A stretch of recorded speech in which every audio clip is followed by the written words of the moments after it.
Bom dia a todos que estão conosco aqui para participar de mais uma mesa redonda, que compõe a programação do 6º Simpósio de Mudanças Climáticas e Desertificação do Semi-Árido Brasileiro, SMUD, 3º Simpósio do Bioma Caatinga, SIBIC, e 7º Workshop de Sementes e Mudas da Caatinga, WSMC, certo? Vale a pena lembrar que esse é um evento organizado pela Embrapa e pelo Programa de Pós-Graduação em Ciência e Tecnologia Ambiental da Universidade de Pernambuco, campus Petrolina. Bom, meu nome é Paulo Ivan Fernandes Júnior, eu sou pesquisador em microbiologia do solo, aqui da Embrapa Semi-Arid de Petrolina, e eu vou fazer a moderação dessa mesa redonda agora pela manhã, né? Nessa apresentação, nós vamos ter as seguintes palestras. A palestra 1, com a doutora Ana Paula Cunha, do CEMADEM, que é o Centro Nacional de Monitoramento e Alerta de Desastres Naturais, palestra sobre padrões espaço-temporais de seca no semiárido brasileiro, monitoramento de tendências, e 2 palestras com palestrantes internacionais. Uma palestra com o Dr. Ahmed Al-Nagar, do ICBA, que é o International Center for Biosaline Agriculture, do Emirados Árabes Unidos, e a palestra com a doutora Meenakshi Grover, do Indian Agricultural Research Institute, da Índia. Então, vai ser uma manhã muito proveitosa, com 3 palestras de alto nível de pesquisadores do Brasil e do exterior, com altíssima capacidade intelectual e produção científica nas suas áreas de estudo. Então, eu espero que todos nós aproveitemos bem. Não é? A palestra da doutora Ana Paula será ministrada em português e as palestras dos outros 2 palestrantes serão ministradas em inglês, legendadas em português. Ok? Antes de dar início, eu vou passar algumas instruções. As palestras terão duração de 30 minutos, ok? As perguntas podem ser feitas no chat do YouTube e serão respondidas no final das palestras. A gente vai ter um momento de discussão para isso. E também serão disponibilizados no chat links para o acesso de publicações relevantes dos temas. Tá certo? Então, vamos lá. Só um lembrete que a organização pediu para eu dar, para que as pessoas... Nem todos os congressistas receberam o e-mail dos pôsteres. Então, por favor, acessem a programação para ver o dia das suas apresentações, tá? Que às vezes as pessoas estão comentando lá, perguntando coisas e o autor não está lá para interagir, tá certo? Vamos lá. Então, nós vamos iniciar agora com a palestra da doutora Ana Paula Cunha, que falará sobre pesquisa de segurança hídrica, alimentar e energética. Não, desculpa. Ana Paula Cunha, que falará sobre padrões espaço-temporais de seca no semiárido brasileiro, monitoramento e tendência. Bom, um resumo do currículo da doutora Ana Paula. Ela é graduada em Física pela Unesp e tem um doutorado em Meteorologia pelo INPE, né, nas áreas de Agrometeorologia, Micrometeorologia e Climatologia, com ênfase nos impactos climáticos da mudança do uso do solo e cobertura do solo para a região semiárida. Tem experiência em modelagem de processos de superfície, aplicação de dados de sensoramento remoto em modelos de interação biosfera-atmosfera e calibração e validação de modelos. Atualmente é membro do CEMADEM, Centro Nacional de Monitoramento de Alerta e Desastres Naturais, onde desenvolve metodologias para monitoramento do impacto das secas no semiárido do Brasil, e atua como professora do Programa de Pós-Graduação em Desastres da Unesp CEMADEM. Vale ressaltar que é muito interessante a gente ter uma palestra da doutora Ana Paula, uma pessoa com o perfil da doutora Ana Paula, hoje, essa semana, né, que nós tivemos pela primeira vez uma tempestade de areia, né, no Brasil, São Paulo e Minas, na semana passada. Então, é muito oportuna essa apresentação nesse momento. Ok? Então, vamos começar com a palestra da doutora Ana Paula. Olá, bom dia a todos. Meu nome é Ana Paula Cunha, sou pesquisadora no CEMADEM, trabalho com o monitoramento de secas e também com o desenvolvimento de pesquisas em monitoramento de seca e avaliação de risco de seca. Bom, hoje eu vou falar um pouco então sobre os padrões espaço-temporais de secas no semiárido brasileiro, com foco, né, no monitoramento e também algumas análises de tendências. Inicie minha apresentação trazendo a definição de um evento de seca, né? Como que nós definimos secas no contexto mais amplo, né? Então, de acordo com o IPCC, é um período de tempo anormalmente seco, longo o suficiente para causar um desequilíbrio, né, impactos no sistema hidrológico. Uma segunda definição de seca é a falta excepcional de água em comparação com as condições normais, ou seja, são chuvas abaixo daquilo que a gente considera normal por um período de tempo e essa falta de chuva começa a causar alguns impactos, né? E quando a seca ela é definida como um desastre, né? A seca, na verdade, é um fenômeno natural. Ela acontece em diferentes regiões do globo, é muito recorrente no Brasil, principalmente na região semiárida, né? Muito embora na última década a gente tenha percebido, né, condições de seca bastante intensas em diferentes regiões do Brasil. E mais especificamente nos últimos 2 ou 3 anos, né, essa condição de seca que todo mundo deve estar acompanhando, né, que são essa condição de seca em todo o centro-sul do Brasil, né, que esse déficit de chuva que tem permanecido, são verões seguidos com chuvas abaixo do normal, e essa falta de chuva, né, começou já a impactar diferentes setores produtivos no Brasil. Bom, então a seca é um desastre quando ela acontece, né, em regiões densamente habitadas, onde as condições de vulnerabilidade e também as capacidades de enfrentamento são insuficientes para evitar os danos e as perdas. Aí então que nós chamamos de um desastre, a seca como um desastre natural. Existem diferentes definições para secas, elas estão muito relacionadas, né, ao tempo de duração que esse déficit de chuva acontece, e óbvio, né, os impactos vão se tornando mais profundos, né, à medida que esse déficit de chuva se prolonga ao longo do tempo. Bom, a primeira definição é a seca meteorológica, é quando nós começamos a observar que alguma coisa não está muito normal, né? Que são chuvas abaixo do normal por um período de tempo. Se essa falta de chuva ela permanece e começa a impactar a disponibilidade hídrica no solo, né, afetando a produção agrícola, a produção biomassa de maneira geral, é o que nós chamamos de seca agrícola. Já a seca hidrológica, né, é o que nós temos observado hoje em grande parte do Brasil, é quando essa falta de chuva começa a impactar os recursos hídricos, né? E, por fim, a seca socioeconômica é, então, né, um resumo, né? Ela está relacionada aos impactos que essas diferentes tipologias de secas causam em diferentes setores socioeconômicos, né? Incluindo impactos diretos e indiretos na produção agrícola, na disponibilidade de água, tanto para consumo humano e animal, a produção de energia, né? Navegação, entre outros impactos, como por exemplo na saúde também.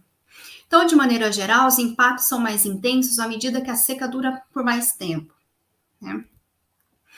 Bom, trouxe aqui a definição também de um evento de seca de acordo com indicadores de secas, né? Então, por exemplo, se a gente escolhe um indicador com base em dados de chuva, como é, por exemplo, o caso do SPI. O SPI nada mais é do que indica, né, os desvios da chuva em relação a uma condição normal, tá? Então, por exemplo, como que nós definimos, encontramos, né, o começo e o fim da seca? Como que nós medimos a severidade do evento? Então, imagine, né, que nós temos aqui um indicador arbitrário, né, pode ser um SPI ou qualquer um outro, né, com base em umidade do solo ou índices de vegetação. E nós temos uma condição média desse índice ao longo do tempo, tá? Temos também nessa linha tracejada o limiar utilizado para esse índice para considerar o início de um evento de seca. Para a SPI, por exemplo, tem gente que usa menos 0,8, tem gente que usa menos 1, né? Depende muito da sensibilidade, do conhecimento da região, né? Para definir o melhor início ali, de acordo com o indicador. Bom, então quando essa curva cinza aqui, ela indica a condição de um tempo X qualquer aí. Então, se esse indicador, ele reduz, né, abaixo desse limiar, como é o caso, por exemplo, do SPI, aí, e essa condição, ela persiste por pelo menos 2 meses, nós dizemos, então, que esse evento de seca iniciou. E quando termina? Termina quando esse mesmo indicador, ele começa a voltar para uma condição acima desse limiar, né, ou positivo, tá? Por um período de tempo também. Então, a severidade nada mais é do que a integral desse indicador nesse período de tempo que aconteceu o evento.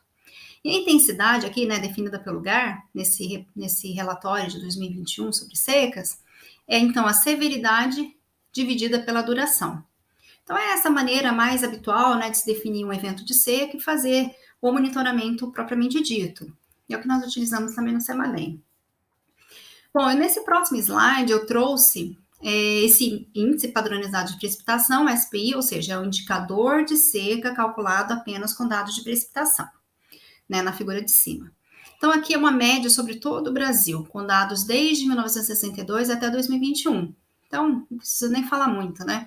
Desde os anos 2000, nós temos observado chuvas abaixo do normal, né? Recorrentemente, ou seja, secas cada vez mais recorrentes, né? E intensas, principalmente nos últimos anos, em todo o Brasil, né? No gráfico de baixo, além da precipitação, nós consideramos também a perda por evapotranspiração, ou seja, é o chamado SPA, né? Que é a precipitação menos a evapotranspiração. Qual que é a diferença de um para o outro? Que no de baixo eu insiro ali, né, o elemento temperatura através da evapotranspiração. É como se eu estivesse calculando os desvios do balanço hídrico, simplificado, tá? E quando nós fazemos isso, nós observamos que esse indicador ele fica até mais negativo, ou seja, fica mais intenso, né? Principalmente nos últimos anos, tá? Ou seja, a temperatura pode sim, né, intensificar os impactos da seca. E se a gente tem eventos de seca ocorrendo simultaneamente com ondas de calor, por exemplo, como nós temos observado, principalmente no ano de 2020 no Brasil, são impactos em diferentes setores, né? Como a gente tem acompanhado as queimas, o fogo, né, no Pantanal, esses impactos, né, nos recursos hídricos, navegação, produção agrícola, entre outros. Bom, esse outro slide, ele traz então as secas no semiárido, é o mesmo índice, né, o SPI, que eu mostrei no slide anterior, só que agora cortado ali então para a região semiárida do Brasil. O padrão é muito similar. Nós temos aqui alguns eventos bem famosos de seca, né, relacionados a eventos de El Niño, 82, 93, 98, mas nós temos aqui, então, a grande seca, né, que iniciou ali final de 2011 para início de 2012. Bom, de acordo com a SPI, né, principalmente no ano de 2020, as condições ficaram um pouquinho mais amenas.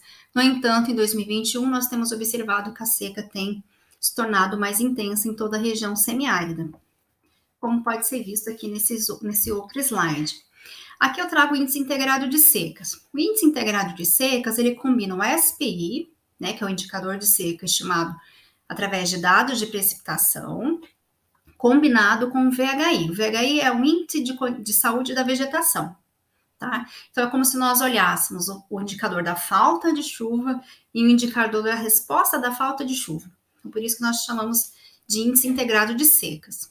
Aqui eu trouxe os mapas para a região semiárida, desde 2011 até o parcial para 2021. Então, notem, né, que nós temos 2 anos ali de secas bastante intensas, que foi o caso do ano de 2012. Grande parte da região semiárida estava com condição de seca extrema, e muitas regiões com seca excepcional. E em 2015, né, que foi um ano de El Niño, 15, 16, nós vemos, né, 13, 14, a seca amenizou um pouquinho, só que em 15 intensificou abruptamente novamente, né? Então, grande parte da região semiárida com condições de seca extrema. Nos próximos anos, a situação vai amenizando em algumas regiões. 2020, um pouco mais próximo do normal, né? Em muitas regiões choveu até acima do esperado. Claro, né, de forma muito heterogênea. E em 2021, nós temos observado a volta, né, da intensificação da seca em grande parte do semiárido. Portanto, um alerta, né? Esse próximo slide, ele junta, né, as informações de 81 a 2021, né, utilizando esse indicador de seca, índice integrado de secas. Então, nós fizemos um mapa aqui mostrando quais são as regiões que desde 81 têm sido mais onde tem se observado condições de secas mais intensas, né? E essas regiões são essas aqui de tons mais quentes, né? Como, por exemplo, né, oeste de Pernambuco, todo o interior do semiárido do estado da Bahia e algumas outras regiões. Então, dentro desses últimos 40 anos, são essas regiões que têm sido mais atingidas pela seca. Se nós olharmos um pouquinho agora, né, das tendências, eu tenho aqui dois mapas, né? O SPI na esquerda, na escala de 12 meses, e o SPI, né? Que é aquele índice que eu falei que considerava além da precipitação e evapotranspiração, também na escala de 12 meses. O que significa essa escala de 12 meses? Significa que eu tenho uma soma da chuva, né? No período de 12 meses, e compara essa soma com uma climatologia. Ou seja, aqui no caso é uma chuva anual, né? Aqui eu considerei o SPI de dezembro, então é chuva de janeiro até dezembro. Então, eu comparo, né, essas chuvas, calculo os desvios dessas chuvas em relação à climatologia para esse mesmo período de tempo, tá? Bom, aqui eu calculei o tal de candle, né, que mostra, então, a tendência, se ela está sendo positiva ou negativa para esses dois indicadores. Na esquerda, né, eu tenho o SPI, só com base em dados de chuva. Então, notem, né, as áreas em brancas indicam, né, um tal de candle ali próximo de zero, e os tons em marrom indica redução do SPI, lembrando, né, que quanto menor o SPI, mais intensa é seca, tá? E o contrário, quanto mais o azul, né, os tons em azul indicam, então, a condição oposta, ou seja, chuvas até acima do normal, tá? Então, no mapa da esquerda, notem que olhando apenas a precipitação, grande parte da região do semiárido apresenta, assim, uma tendência de redução do SPI2 na escala de um ano, que significa o quê? Que tem sim reduzido, o SPI tem sim reduzido ao longo do tempo com significância estatística, tá? Se nós acrescentarmos aqui a evapotranspiração, né, a temperatura através da evapotranspiração, nós observamos que a situação está um pouco mais complicada, né? O tal de Keno, ele acaba sendo mais negativo do que considerando apenas a precipitação. Então, principalmente aqui, né, oeste de Pernambuco, essa região, né, entre Pernambuco e Piauí, norte de Minas Gerais, é uma situação que tem chamado bastante atenção, uma região que tem chamado bastante atenção agora, principalmente, e também grande parte do estado da Bahia, tem sim uma tendência significativa de redução do SPI, ou seja, recorrência de secas e secas mais intensas, agravadas, né, pela temperatura. Para corroborar isso que eu acabei de falar em relação à temperatura, eu trouxe aqui os dados de temperatura máxima e temperatura mínima dos últimos 40 anos. Esses dados são dados de temperatura, né, da base de dados de Xavier, ou seja, são só dados medidos em superfície, não tem estimativas de modelo, nem sensoramento remoto. E apresento também o mesmo tal de Kendall, né, tanto para Tmax, temperatura máxima, como para a temperatura mínima. Então, em ambos, né, o padrão é bastante similar. Então, temos observado que, principalmente no norte, nessa faixa norte do semiárido, com essa faixa mais a oeste, uma tendência positiva de aumento de temperatura máximas, né? Persistindo aqui também para mínimas nessa porção mais ao norte da região semiárida. Ou seja, esse slide anterior que eu mostrei, né, do SPA, ele mostra bem essa situação, né? Ou seja, tem sim ocorrido uma redução de chuvas ao longo dos anos, né? No entanto, a seca tem se tornado, os efeitos da seca acabam sendo mais intensos em razão também do aumento da temperatura. Então, é um efeito combinado, né, da falta de chuva com o aumento de temperatura, que é o que a gente acaba vendo no índice SPA. Né? E é uma situação que nós temos visto não só na região semiárida, mas em grande parte do Brasil, principalmente na região central do Brasil. O mesmo padrão, né, de chuvas reduzindo e a temperatura aumentando. Né? Ou seja, as secas se tornando mais intensas, os impactos da seca tornando-se mais intensos porque não chove e a temperatura é muito alta, ou seja, há uma perda maior, né, pela transpiração. Bom, essa tendência na temperatura, ela corresponde, né, com os dados do CRU, apresentados no Atlas, né, do IPCC, para essa região. Claro que essa região é um pouquinho maior, né, pega toda aquela região nordeste da América do Sul. No entanto, de acordo com os dados do CRU, de 1961 a 2015, considerando a normal de 81 a 2010, nós temos observado, então, né, um aumento também significativo de temperatura, correspondendo a algo em torno de 0,185 por década. Na chuva, na precipitação, quando nós olhamos para essa mesma região, né, a tendência de redução, ela não é tão clara, né? Mesmo porque a gente está considerando uma região até que grande, e esses padrões, eles são bastante heterogêneos na região, mas aqui olhando a região como um todo, a gente não tem...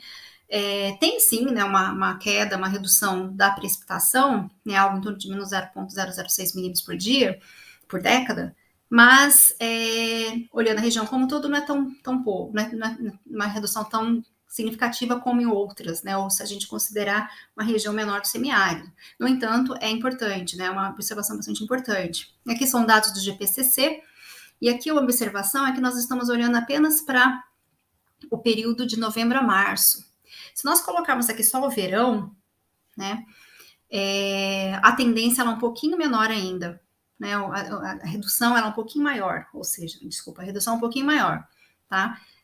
Mas, como eu disse, a região é muito grande, então ela acaba misturando alguns sinais, tá? Então, nós temos, né, um sinal maior para o aumento de temperatura do que para a redução de chuvas nessa região como um todo. Outro dado observado, né, outro índice baseado em dados observados é o índice de aridez, que é a razão da precipitação pela evapotranspiração. São dados, né, nós calculamos esses mapas do índice de aridez com dados observacionais também. Então, a cada 5 anos, desde a década de 60 até agora 2016. Então, notem como essa área vermelha do mapa, né, que indica o índice de aridez mais baixo, ela tem aumentado na região, né? Principalmente nesses últimos 5 anos, de 2011 a 2016. Então, grande parte da região semiárida, e principalmente aqui no interior, né, que pega ali Pernambuco, é uma região que está secando, ou seja, menos chuva e mais evapotranspiração, né, o que faz com que o índice de aridez fique menor. Bom, vou mostrar agora alguns cenários futuros para a região. Bom, esse estudo ele mostra que traz aqui a projeção de distribuição da vegetação no Nordeste do Brasil lá para o final da década, né? Então, no mapa da esquerda, o mapa de vegetação potencial, ou seja, aquela em condições normais, né? E aqui nos diferentes cenários RCP. Então, nós temos o 2.6, 4.5, 8.5. Nos 3 cenários, notem, né, que há uma redução da área de caatinga, né? Sendo mais intensa, obviamente, aqui no cenário 8.5, né? Mas essa tendência, sim, de uma degradação do bioma caatinga em relação às mudanças do clima, ou seja, numa nova normal de chuva, numa nova normal de temperatura, há uma tendência, né, de que há uma intensificação da degradação do bioma caatinga na região. Esse outro slide, ele mostra aqui alguns cenários do índice de saúde da vegetação, que é aquele índice que eu mostrei lá atrás, né? Nós criamos um modelinho, né, de regressão para estimar, então, o VHI para o futuro, utilizando os dados do CEMIP5. Então, o que nós obtivemos, né? Então, tem aqui o ano de 2012, né, um ano pico de seca, né, em grande parte da região com seca severa, extrema. E quando nós olhamos os cenários, aqui o RCP 8.5, né, portanto, aquele mais pessimista, então nós observamos um aumento, né, das áreas com condições de seca cada vez mais extremas, com secas extremas, né, principalmente entre 70 e 2100. E esse gráfico de cima mostra essa evolução em termos de áreas. Então, em 2012, né, tinha-se ali, né, 2% de seca extrema, né, aqui é uma média anual, né, então por isso aqui ficou um pouquinho suavizado, né, mas de qualquer maneira indicando 2% de seca extrema, e esse valor aumentando muito, né, até o final do século, chegando a quase 50% em 2070 e aumentando um pouco mais para 54% em 2100. E notem, né, aqui eu tenho até o limite do semiárido, mas notem que não é uma condição exclusiva da região semiárida, assim como nós temos observado, por exemplo, observamos essa última seca da região, né, de 2012 a 17, 18. Não foi apenas no limite do semiárido, né? O estado do Maranhão foi bastante afetado, assim como várias outras regiões mais no litoral, né? Ou seja, a seca tem extrapolado o limite do semiárido, né, na região nordeste como um todo. E, infelizmente, é uma tendência de acordo com os cenários de mudanças do clima. Bom, eu trouxe aqui também alguns resultados importantes do IPCC, do 6º relatório, enfatizando, né, de que as mudanças climáticas já estão afetando todas as regiões do mundo, e também o Brasil, e também a região nordeste do Brasil. né, são condições que não são mais para o futuro, né, são condições que nós já temos observado, como, por exemplo, os extremos de calor, né. Então, é um gráfico bastante interessante, eu recomendo que todos leiam, né, o sexto relatório do PCC, traz muita informação importante. Essa região NS, né, o Nordeste da América do Sul, é a região, então, de nosso interesse aqui. Então, notem, né, assim como grande parte do globo, é uma região onde tem, sim, né, um indicativo, né, de tendência de aumento desses eventos, com uma certa também confiança, né, em relação à contribuição humana para esses eventos extremos, tá? Então, região Nordeste em destaque. Só voltando, né, esse mapeamento foi feito através de dados de temperatura máxima diária, entre outras informações, incluindo ondas de calor. O próximo slide, ele mostra também, né, essa intensificação agora de seca agrícola e ecológica em todo o globo. Então, notem, né, que na região da América do Sul, a única região pintada aqui, né, em bege, que indica aumento dessa tendência, é a região Nordeste da América do Sul, onde está incluída a região semiárida do Brasil, né, embora com baixa confiança em relação à contribuição humana. Para esse mapa, né, foram utilizados dados de umidade do solo e também aquele balanço, né, da precipitação menos evapotranspiração. Então, são dados, né, que corroboram, né, de que existe sim essa tendência na região semiárida, especialmente na região semiárida, né, de uma condição mais intensa, de secas mais recorrentes e intensas na região, afetando diferentes setores, né. Com relação às projeções, nós temos aqui, né, o cenário SSP2 do 4.5, que é intermediário, né, o cenário considerado intermediário, para a temperatura média, considerando os dados do CMIP6 e em relação à normal de 81 a 2010. Então, está um pouquinho claro, mas dá para observar que do ano de 2021 a 2041, né, ainda, infelizmente, os cenários indicam, né, apontam para um aumento de temperatura média, né, o que pode agravar ainda mais, né, os impactos da seca, como vim falado desde o início da apresentação. Com relação às projeções de chuva, né, aqui no caso o SPI6, notem, né, por exemplo, essa região, né, que eles chamam de NS, que é a região Nordeste da América do Sul, notem como um cenário bastante misto, né, você tem aqui uma tendência de aumento do SPI, o aumento do SPI significa o quê? Chuvas acima do normal, tá? E o marrom, as chuvas abaixo do normal. Então, se você olhar a região como um todo, há um misto dessas duas informações e por isso, na média, acaba mascarando uma região ou outra, tá? Essa série temporal, ela mostra, então, a SPI6 na escala de 6 meses, né, acumula 6 meses e compara, né, calcula os desvios desse mesmo período em relação à climatologia. Notem que, embora não tão evidente como a temperatura, existe um padrão de redução do SPI6 também, né, para os próximos anos, né. Aqui marcado em cinza, o período de 2021 a 2041, né, então tem também essa indicação, né, através dos modelos, né, do CMIP6 no cenário 4.5 para esse cenário. Bom, essa outra figura, ela mostra, né, em que período do tempo isso poderia estar acontecendo com mais intensidade, né? E é muito interessante observar que as projeções indicam para reduções do SPI6, principalmente no final do ano, né, que começa ali a partir de setembro, outubro, novembro, dezembro, com pico ali entre outubro e novembro, né? Outubro e novembro é praticamente o início da estação chuvosa na região semiárida, né? Ou seja, né, pode ser um indicativo que principalmente essa região mais ao sul da região semiárida seja mais afetada, né, com as mudanças do clima, com a intensificação da recorrência de seca medida através do indicador do SPI6. Bom, diante desse cenário, né, de que a gente tem sim tendências confirmadas, né, de aumento de recorrências de seca na região semiárida, aumento de temperatura na região semiárida, e diante, né, desses cenários de mudanças do clima que infelizmente não são animadores, é importante, né, focar na gestão integrada da seca, né, ou do risco de seca, né. Então existem 3 pilares importantes, né, para a gestão integrada da seca, que é o monitoramento e alerta, a avaliação de impactos, vulnerabilidade e a mitigação, preparação e resposta.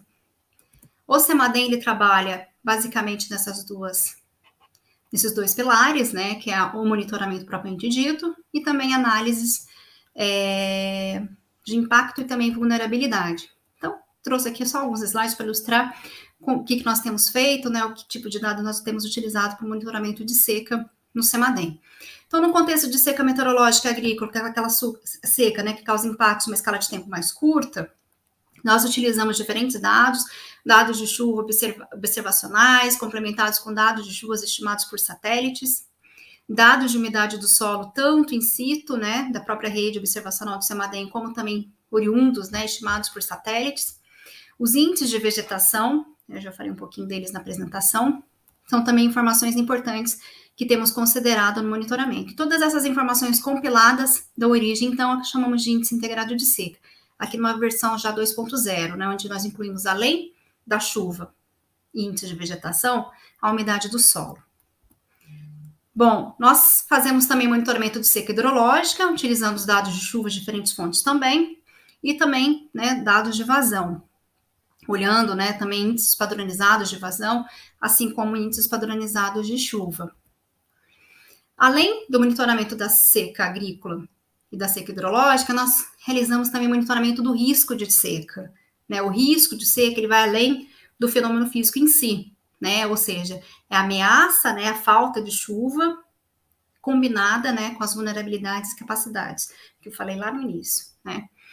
Então, aqui nós combinamos essas duas informações para traçar, né, esses mapas de riscos. Os mapas de riscos, eles são importantes porque eles, através deles é possível ranquearmos municípios que devem ser priorizados em ações, né, de mitigação.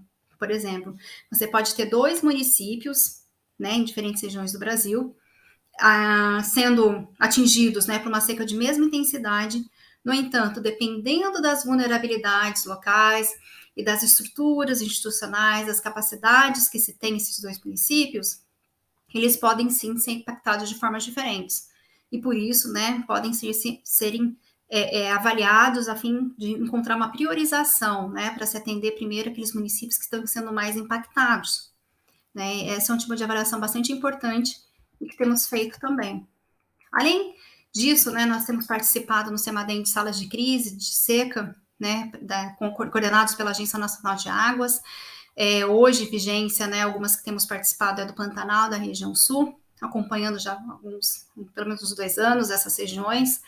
E também subsidiamos, né, algumas políticas de mitigação de impactos de seca, como o programa Garantia a Safra, hoje do Ministério da Agricultura e Pecuária e Abastecimento. Bom, algumas entregas que nós temos feito, né, em termos de disponibilidade de produtos, algumas redes de usuários que utilizam nossas informações. Então, nós fazemos a identificação dos municípios em condições de seca em diferentes intensidades, a estimativa da produção urbana e rural afetada, dos estabelecimentos rurais afetados, de forma importante, né, a questão das áreas agroprodutivas de todo o Brasil que são afetadas pela seca, as estimativas dos municípios com perda na produção agrícola, identificação de rios e reservatórios que estejam enfrentando escassez hídrica e suporte no gerenciamento dos recursos hídricos. Então, aqui estão alguns dos produtos que nós temos produzido no SEMADEM, né, e contribuído para subsídio de informações para políticas de mitigação dos impactos de seca. Bom, muito obrigada a todos. Esse é meu contato, né? Esse aqui é o link, né, dos nossos boletins e estou à disposição para eventuais questionamentos. Muito obrigada.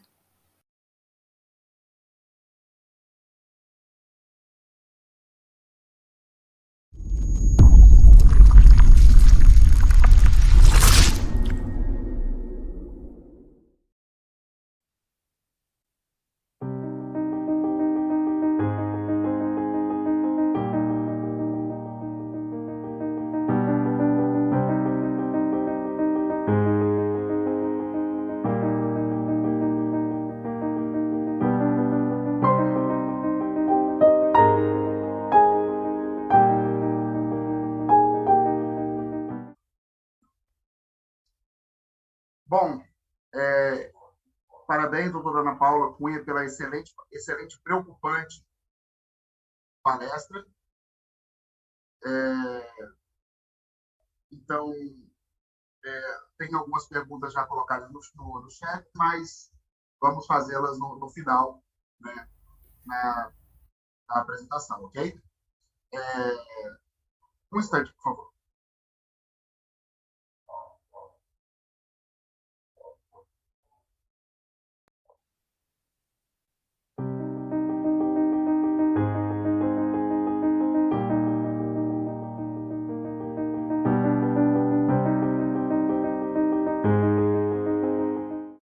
Pronto. Me desculpe que eu estava tendo uma interferência aqui, eu tive que fechar uma página. Ok. Então, vamos dar prosseguimento, né, à nossa mesa redonda, com a palestra do Dr. Ahmed El-Nagar, que vai falar sobre biocarvão em mudanças climáticas em regiões áridas e semiáridas, potencialidade de uso desse material. O Dr.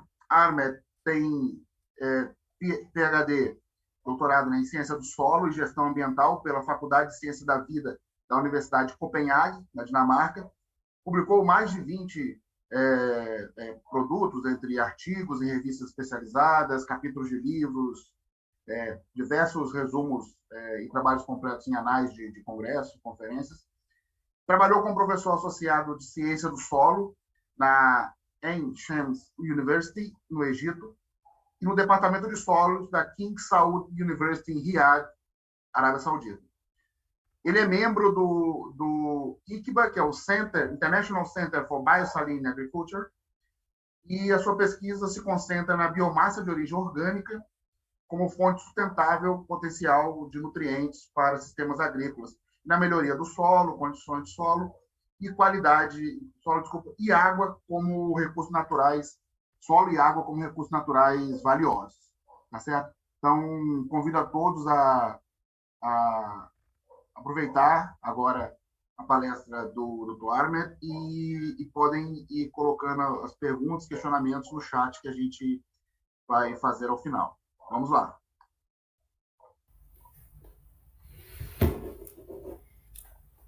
Hi everyone, my name is Ahmed El-Nagar. I'm soil management scientist at the International Center for Biosaline Agriculture.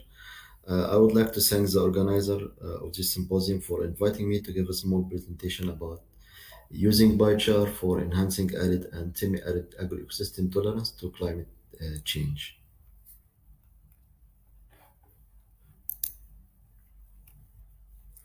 I'll start by giving a brief introduction about my research center, the International Center for Biosaline Agriculture.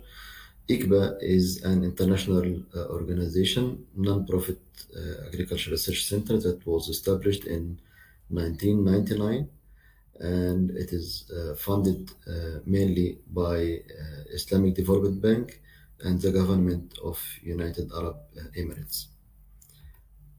The vision of the International Center for Biosaline Agriculture is to improve the livelihood and food security situation in marginal environments. So our vision is to support farmers and different stakeholders who are working in a marginal environment. Of course, this vision could be achieved only through working in partnership to deliver agriculture and water scarcity solutions in those marginal environments. And when we speak about marginal environments, we mean both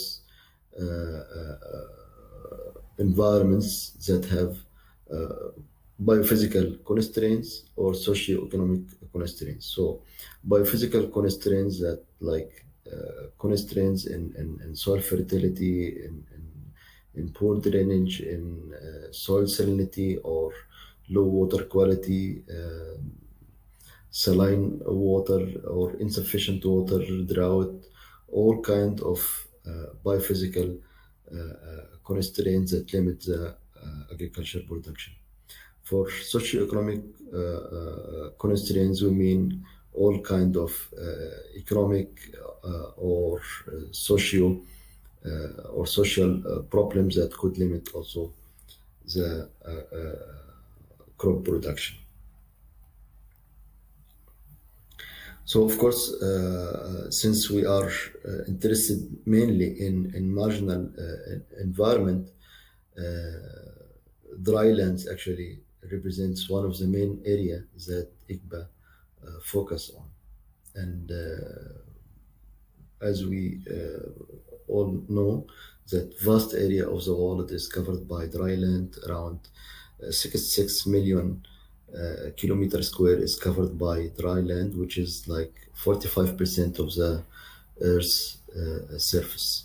Of course, this dry land is characterized by low precipitation rate, low water content, and also, very importantly, low soil organic carbon content.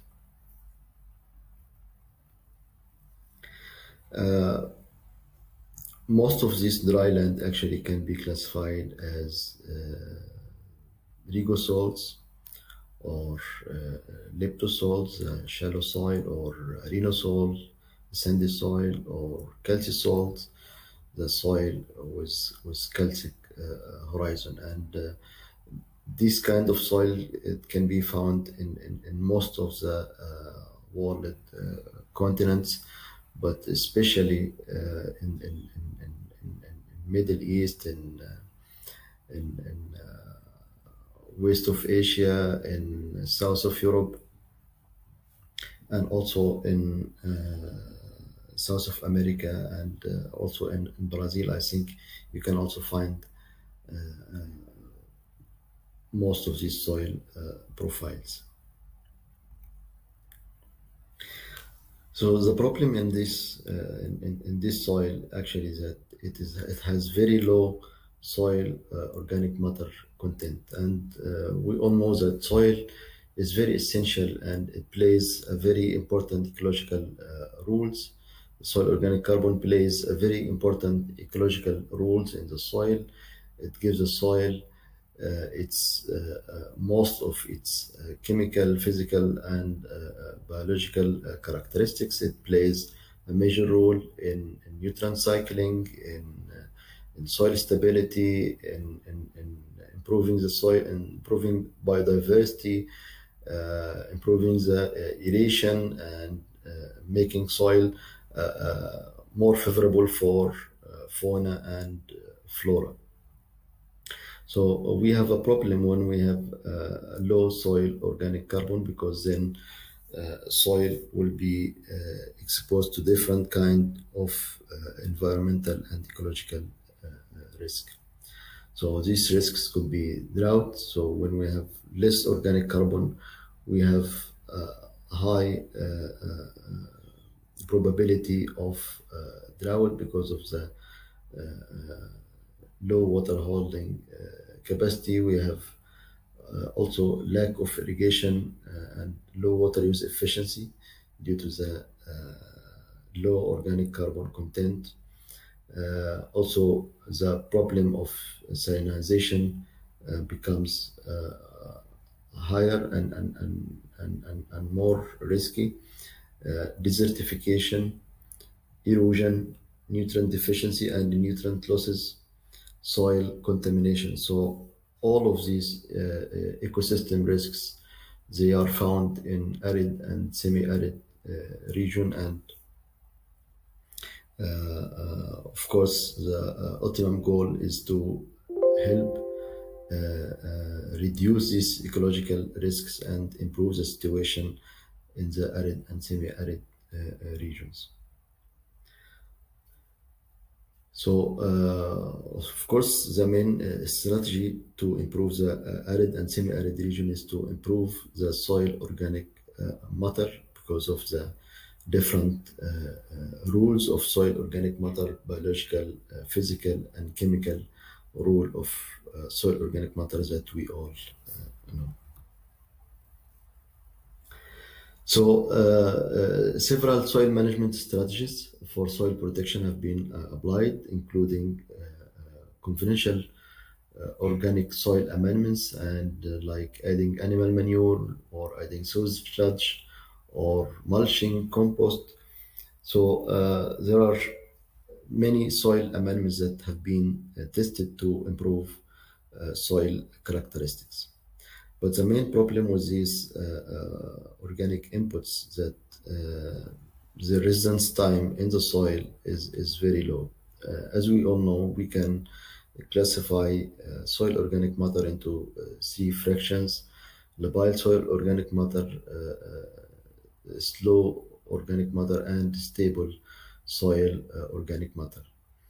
The composition and of stable organic matter or stable organic carbon actually takes very long time, and only a small fraction of the soil organic matter is turned into stable soil organic matter. So when we are adding manure or compost or sewage sludge or any other kind of soil amendments, we expect it to stay in the soil, but actually, large portion of it will not stay in the soil, and it will be rapidly decomposed through 1 to 5 years. So because most of these soil organic amendments, they are composed of readily available soil organic of organic carbon and organic matter. They are rich in nutrients, and they are nice food for microorganisms. So when we speak about biochar, we speak about totally different soil amendments. So is biochar a potential candidate to improve soil fertility in the arid and semi-arid regions? So first, let us speak about what is biochar. Biochar is produced by a process that we call pyrolysis. So pyrolysis is actually the thermochemical conversion of organic material under limited supply of oxygen and at relatively low temperature. Pyrolysis process happens in industry, but it happened at completely high temperature, could even reach more than 1000 degree. And as we see in the graph, the more we have high temperature, the more pores we have, so the more we are going towards a completely crystallized form of carbon, like diamond, which is produced under very high degree of temperature and pressure. So the more temperature of pyrolysis we have, the higher the pores, and we have more aromatic compounds characterized by rings of 6 carbon atoms linked together without oxygen or hydrogen. So biochar actually that we use for agricultural purpose, we don't need to use a very high temperature for pyrolysis, but we rather use low temperature of pyrolysis because it is actually more economic. Of course, energy will cost a lot of money, and for agriculture, we don't need that much of temperature for pyrolysis. So pyrolysis temperature plays a major role for all kind of biochar properties, including surface area. So when we go to high temperature, we'll have high surface area. When we go for high temperature, we go for more aromaticity. At low temperature, we have higher acidity. So when we go for high temperature, of course, we will have a highly alkaline material. Nutrient availability also, they are higher at low temperature. Aliphatic compounds, they are higher at low temperature. Hydrophobicity is low at low temperature. Organic matter absorption is low at low temperature. So pyrolysis temperature plays a major role in the properties of biochar, of the produced biochar. Of course, most of you maybe know the story of biochar, and how it gave for Terra Preta soil its characteristics and its favorable agricultural production compared to the oxysols that are found in Amazonian Valley. Of course, when Dr. Johannes Lehmann saw these differences in the soil properties, he started to ask about why biochar could give this soil its characteristics. And of course, he wrote a paper in Nature, A Handful of Carbon, which was the start of using biochar in the soil, not only for improving soil properties, but also as a mean for increasing carbon sequestration and increasing carbon sequestration in the soil. So he suggested that the use of biochar or converting part of the agriculture biomass into biochar will actually will increase carbon sequestration in his model by 20%. As we all know, I mean, the net carbon withdrawal from atmosphere through agriculture or is around 0%, because all of the carbon that is consumed by a tree or a certain plant will be returned back to the atmosphere when this plant dies and decomposition start to take place. While biochar is more stable form of carbon, and during the production of biochar through the pyrolysis, we can also get bioenergy from byproduct called bio-oil and syngas. So these bio-oil and syngas also they could represent a more sustainable source of energy.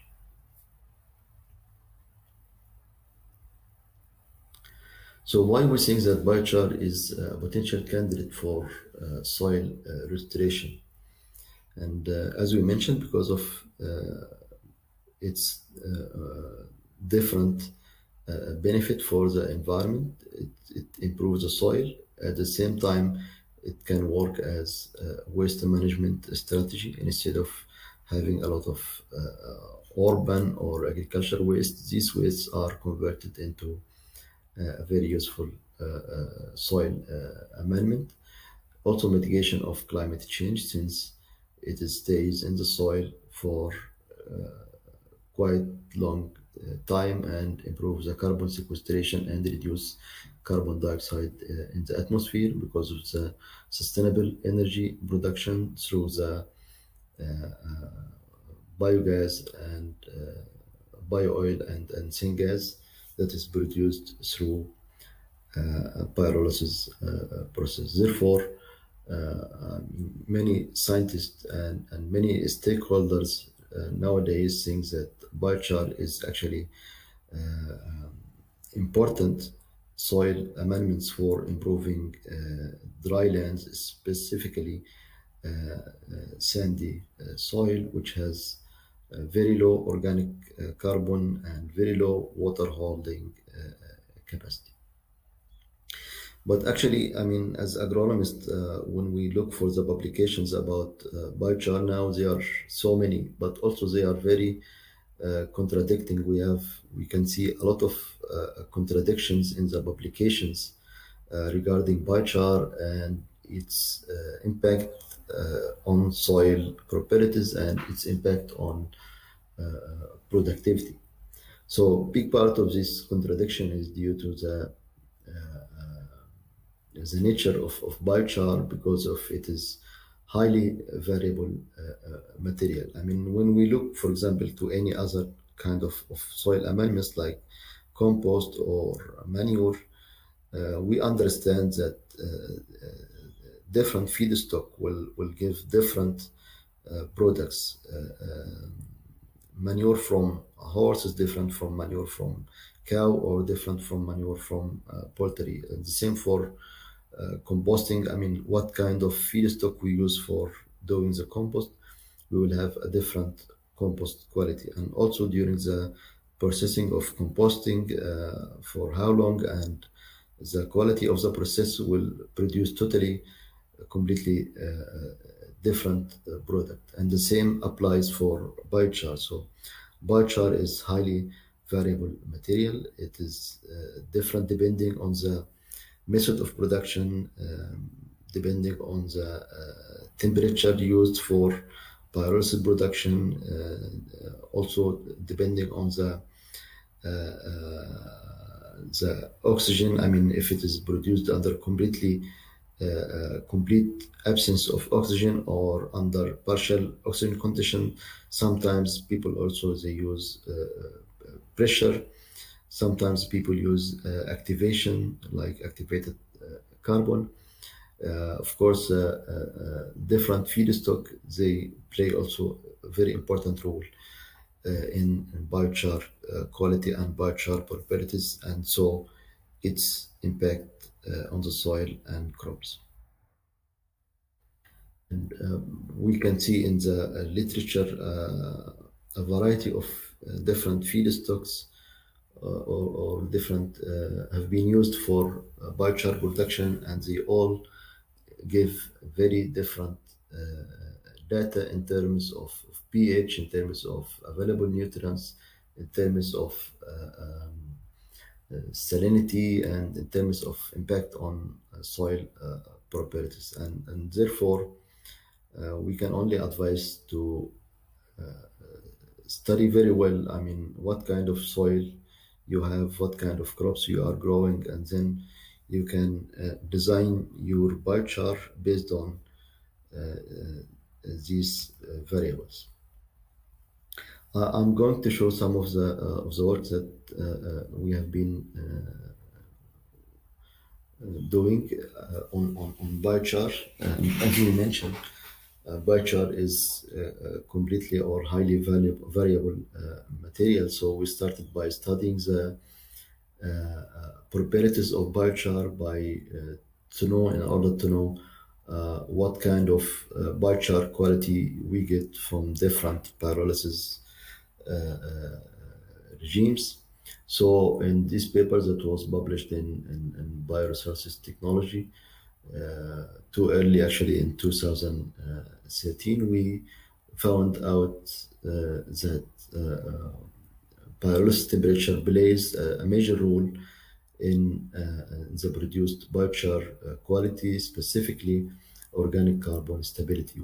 We find that organic carbon stability increases with the increase of pyrolysis temperature, while the labile or dissolved organic carbon actually decreases also with increasing pyrolysis temperature.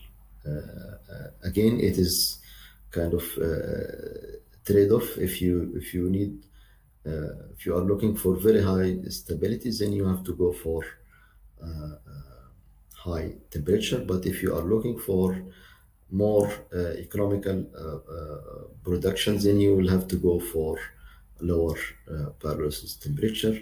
So a medium temperature like 400 is actually recommended because it has quite low dissolved organic carbon and quite good carbon stability in the soil, and of course then increased carbon sequestration potential. As you can see also, pyrolysis temperature plays a very important role in regards to the percentage of different elements or the elemental composition of the biochar. When we have higher temperature, we will have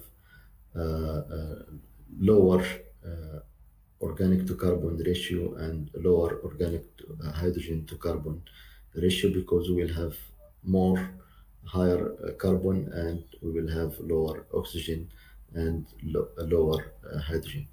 Of course, when we have higher oxygen and higher hydrogen, then we will have a reduced stability and higher potential for decomposition.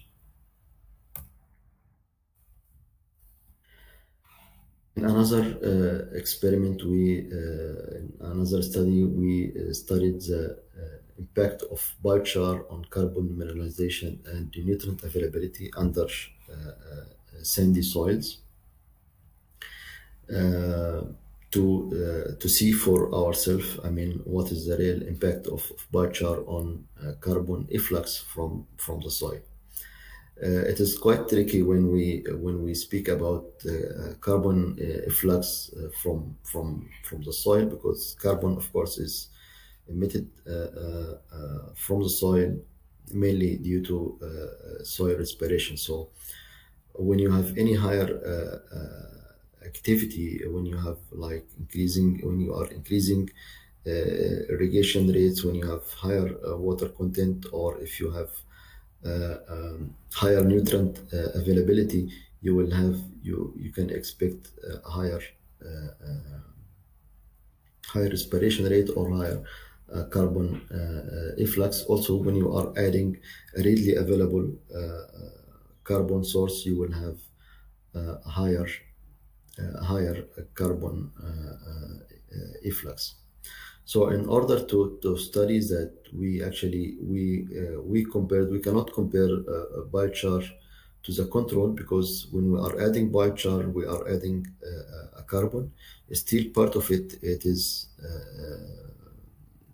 big part of it is a stable form of carbon, but also we are adding a small portion of dissolved carbon. So we compared the biochar to different feedstock.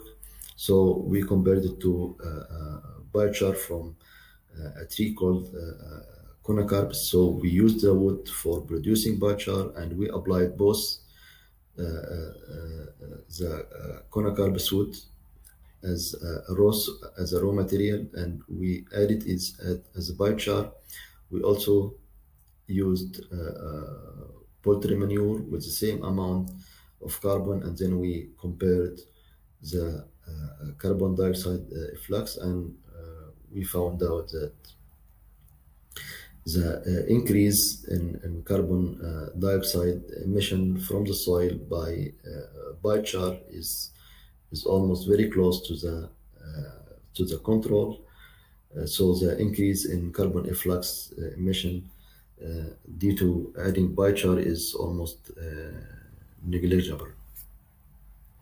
Of course, compared to the wood or to poultry manure, or poultry manure plus the conacarbs wood, or poultry manure with biochar.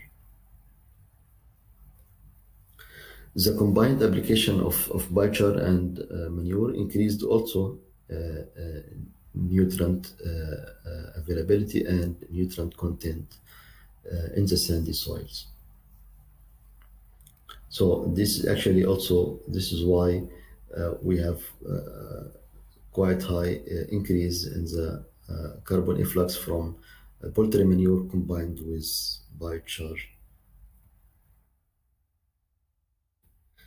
So in another research paper from our research group, we want to study the impact of biochar on the hydraulic properties of sandy loam soil. So we determine the evaporation rate, water retention, soil water infiltration, soil aggregate stability. In a soil column experiment, we added biochar at different rate, 5, 10, 15, and 20 gram of biochar per kilogram of soil.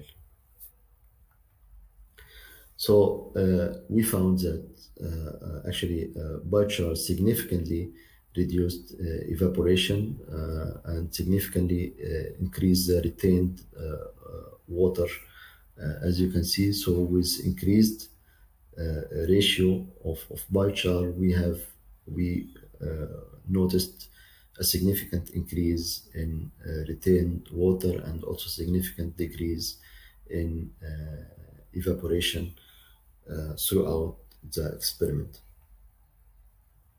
And here to the right, you can see the impact of biochar. B4 is the higher rate of biochar with higher water content throughout the soil profile or throughout the different depths of soil, while B0, which is a control or no biochar, with the lowest water content.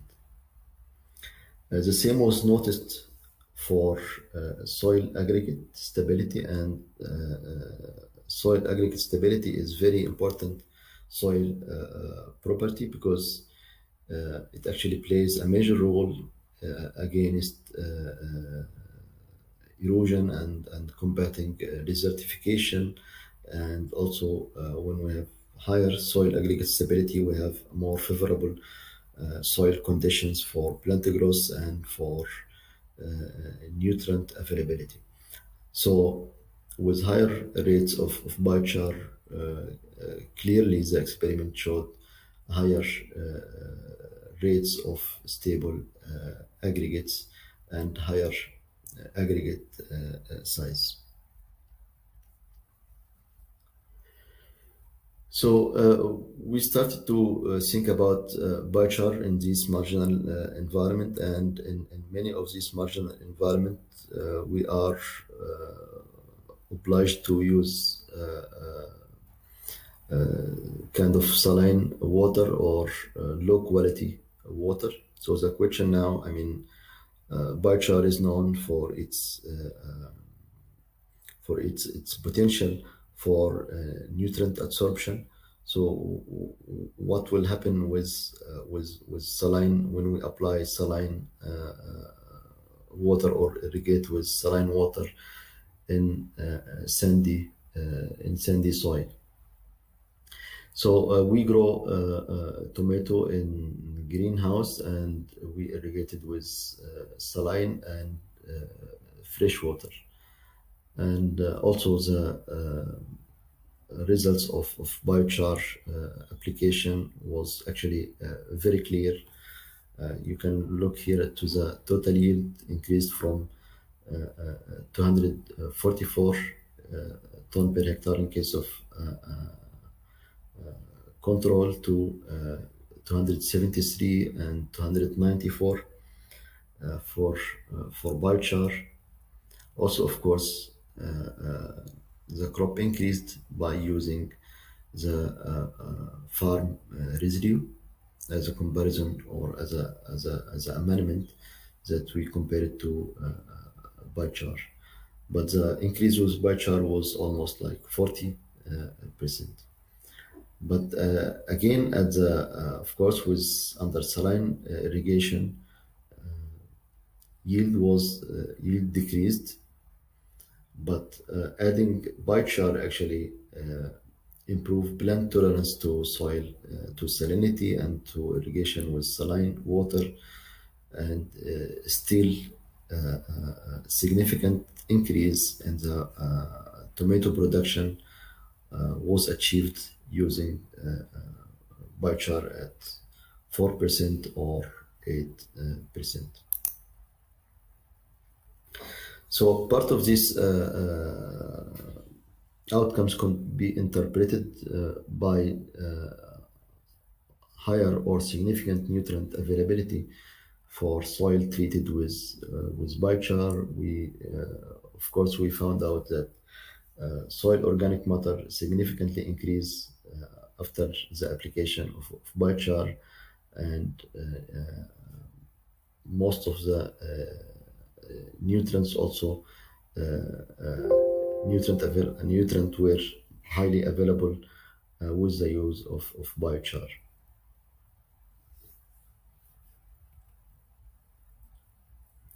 So of course, biochar also can be used also, or could be used as a strategy in order to decrease heavy metals solubility or availability in soils, especially in arid soils, because of its high capacity to absorb different kind of heavy metal. So you can find a lot of documents and publications about biochar reducing the bioavailability of different heavy metals and also some organic contaminants. In this picture, you can see experiments that we performed on funnel greg plant.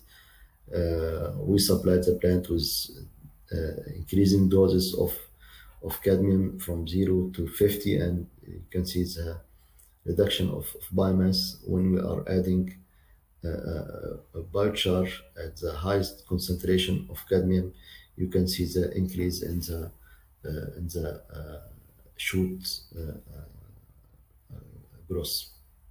So biochar is actually also a successful soil amendment for reducing bioavailability of different heavy metals and different contaminants. So it could be used when you are using soil or water with low quality, or if you are using, for example, treated wastewater with quite significant concentrations of heavy metals. Biochar could be a successful strategy to reduce the bioavailability of contaminants. In conclusion, biochar is a highly variable material depending on feedstock production method and method of pyrolysis. It is a very effective material for improving soil fertility, increasing water holding capacity, increasing soil carbon, and increasing nutrient availability. During our experiments, we did not notice any significant negative impacts for on the soil pH. We know that biochar is quite alkaline, and pH and under dryland conditions, they are mostly also alkaline soil. But when we use biochar with quite produced at low temperature, we can avoid the negative impact of the high alkalinity that is produced at higher pyrolysis temperature. The biochar enhanced crop yield under different saline conditions and increased plant tolerance for soil contaminants. But of course, also there are quite limitations or concerns for using biochar as a soil amendments. For example, the high rates of biochar application could cause a decline in production, specifically and mainly due to the fixation of micronutrients. We know that biochar has a quite higher absorption capacity for micronutrients. So if we are not careful, this micronutrient low availability of micronutrients will cause deterioration in plant growth. Scare data about long-term effects of biochar on the soil chemical, physical, and biological properties, and this is why now we have at our research center we have a long-term study to study the impact of biochar under deficit irrigation and also under saline irrigation with saline water. We have limited knowledge about the sustainability and recommended yearly biochar application and its long-term impact on nutrient availability and inherent soil fertility. Very importantly, several studies reported that some biochar products could increase the occurrence of some harmful compounds like polyaromatic hydrocarbons or polychlorinated dioxins and furans. Of course, until now, the guidelines for biochar production is under development in many countries. So these concerns, they should be taken in consideration, and the method of biochar production should guarantee that it is safe and it is that organic contaminants, they are not produced in a level that it's harmful for environment. Because of the importance of biochar, and also because of it is like a kind of low technology, it is very easy to be applied by farmers. We included biochar as one of the soil amendments that we test in Reset project. That is a project that is funded by EFAD in 7 of sub-Saharan African countries, and we are looking for the results from this experiment in sub-Saharan Africa. Thank you all for listening to me, and I'll be happy to receive your question. Thank you all.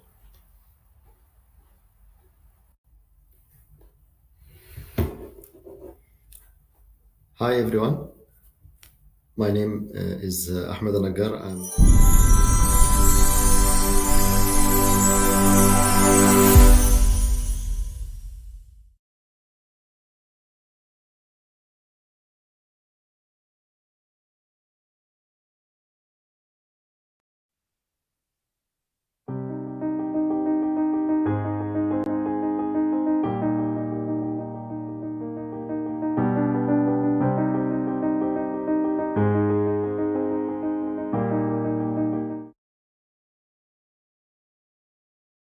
Bom,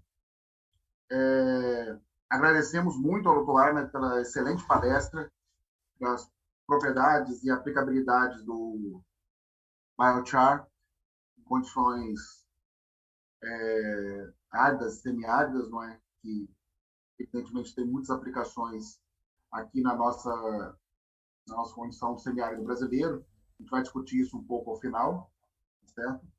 Bom, e para finalizar, a terceira apresentação dessa nossa manhã vai ser a palestra da doutora Meenakshi Grover.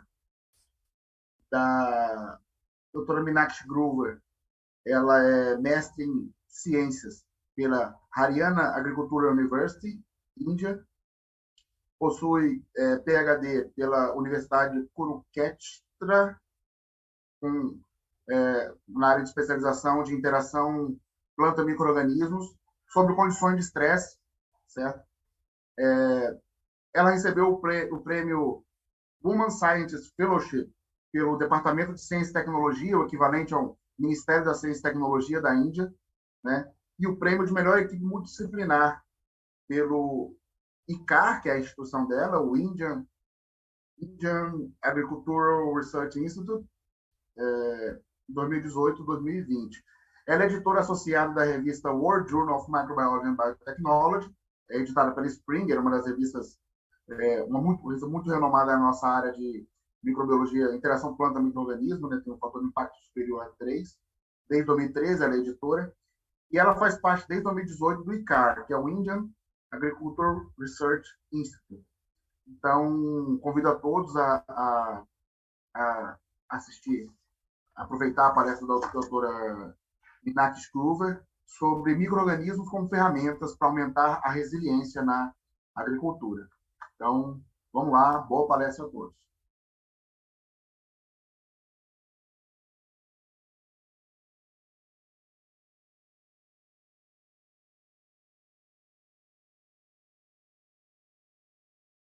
Greetings to all of you. Namaskar from India. Myself Meenakshi Grover, presenting a talk on microorganisms as tools to alleviate abiotic stresses in plants.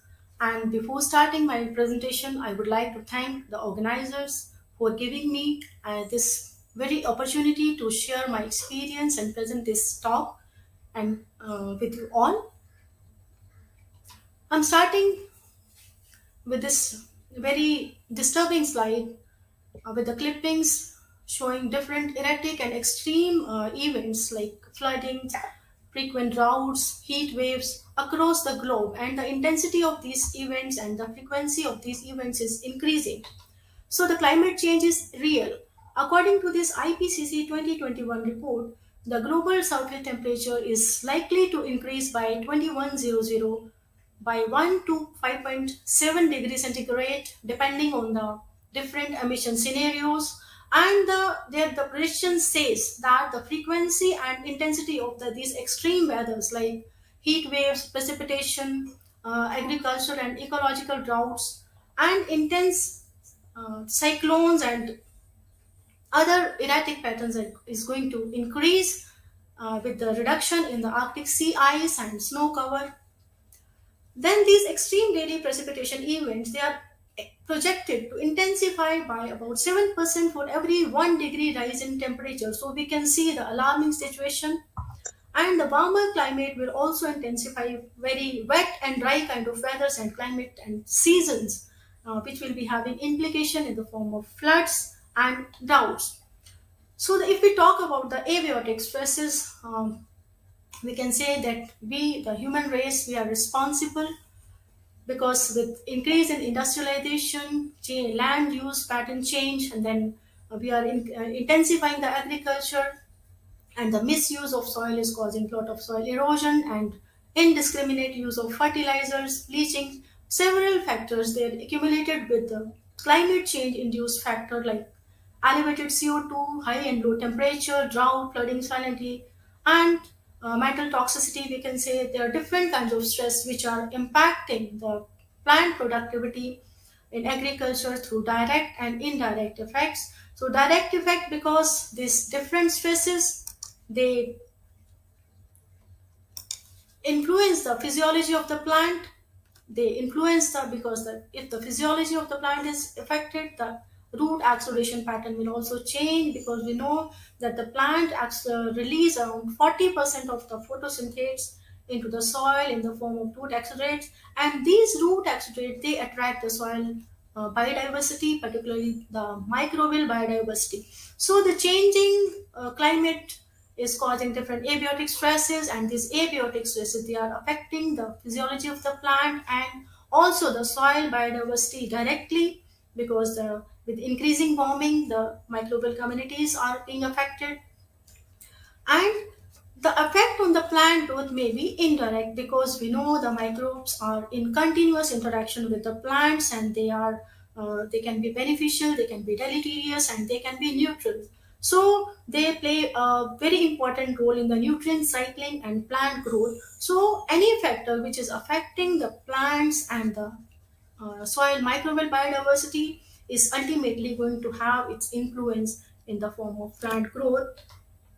So the major abiotic stresses are drought, which is covering the major portion, particularly in India, then high temperature causing heat waves and low temperature, including like cold waves and freezing and frost, increasing CO2 levels, flooding, nutrient deficiency, salinity, heavy metal toxicity, among others.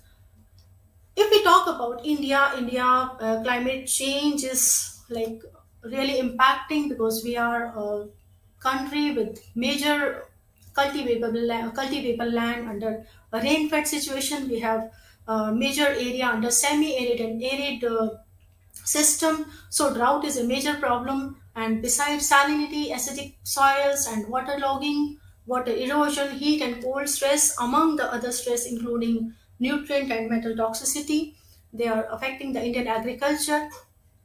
How these abiotic stress affect the plant? They affect at cellular level as well as at the whole plant level because these different abiotic stresses they have like some common effects in the form of osmotic stress, particularly if the conditions are low moisture conditions and saline conditions. So osmotic stress affects the plant as well as the microbes, and the different abiotic stresses cause oxidative stress in the form of reactive oxygen species which wreak havoc on the cellular system, resulting in protein denaturation, then membrane injury, and these different stresses also affect the physiology of the plant, causing reduction in the photosynthesis, ultimately leading to the low growth and yield compromises. So, what can be the coping strategies? Like the most one of the important strategy is efficient management of available resources. We know we have limited resources on the planet, like soil and water. So they are economical and their smart use, efficient management is very important. particularly under the changing climatic scenario, and to certain extent by changing the cropping pattern and sowing by shifting the sowing windows, the effect of stress can be either avoided or the adapted crops can be utilized. Then the crop improvement through the breeding programs and by the use of biotechnological intervention by transferring certain genes which enhance the tolerance of the crops to a particular stress, so that stress adapted or tolerant crops can be evolved. However, these strategies, they are long drawn, they need more time to develop, and they are cost intensive also.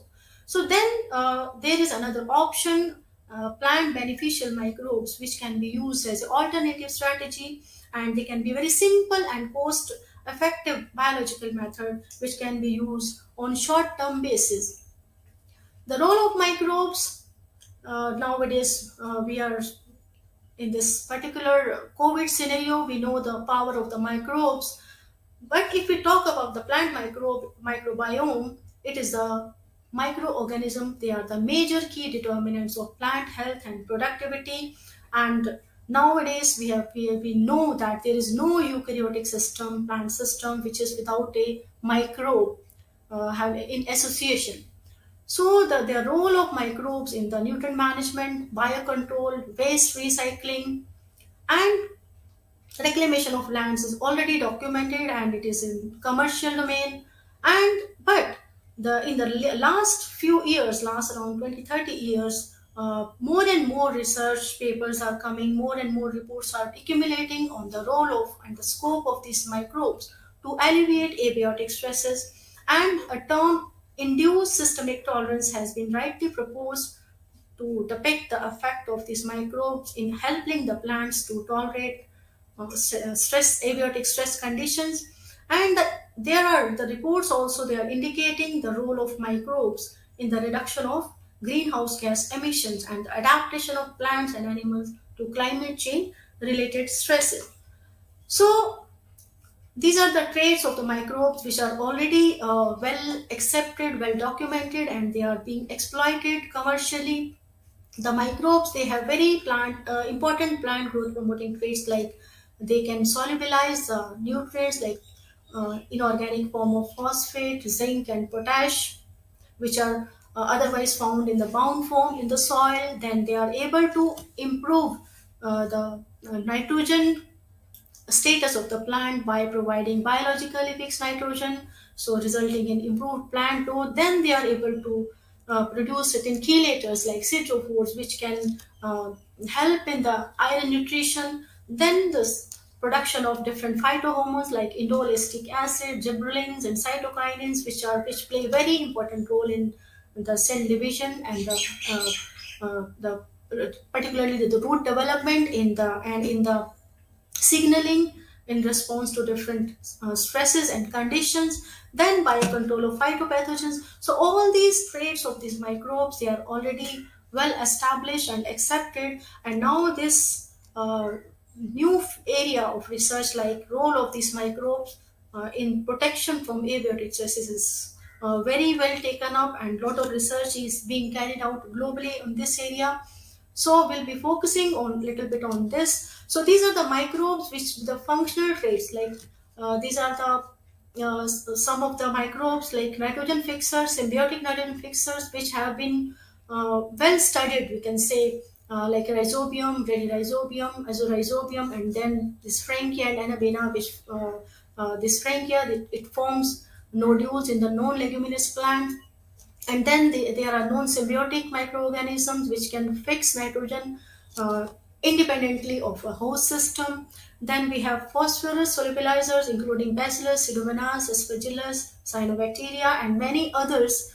They are coming up and being studied. Then there are P mobilizer in the form of mycorrhizae, then plant growth promoter. This group of microbes, it has many genera being added every day, we can say, and important among these are the pseudomonads, particularly the fluorescent pseudomonas, bacilli, and then azotobacter, arthrobacter, and some others. Then there are disease-suppressing microorganisms, including Pseudomonas, Bacillus, and Trichoderma, and their use of these microbes, like for enhancing or mm, uh, increasing the rate of composting, like Aspergillus and Trichoderma, and they are enricher of the compost for additional benefits like azotobacter, P solubilizers, and certain nematodes also are being used. Then green manures in the form of rhizobium legume and sesbania like plants. So majority of the microorganisms which have been exploited or used, they are generally characterized from the this rhizospheric region of the plant. But nowadays the research is more and more reports are coming on the presence of these microbes as endosymbionts in different parts of the plant, starting from the roots, the stems, leaves, and even in the pollens. Endophytic microorganism have been isolated. So this microbiome is a very integral part of the plants, and the microbes, they can form association with the plant through roots or like through the like cracks and uh, the branching, the spots where the branching happens and root wound.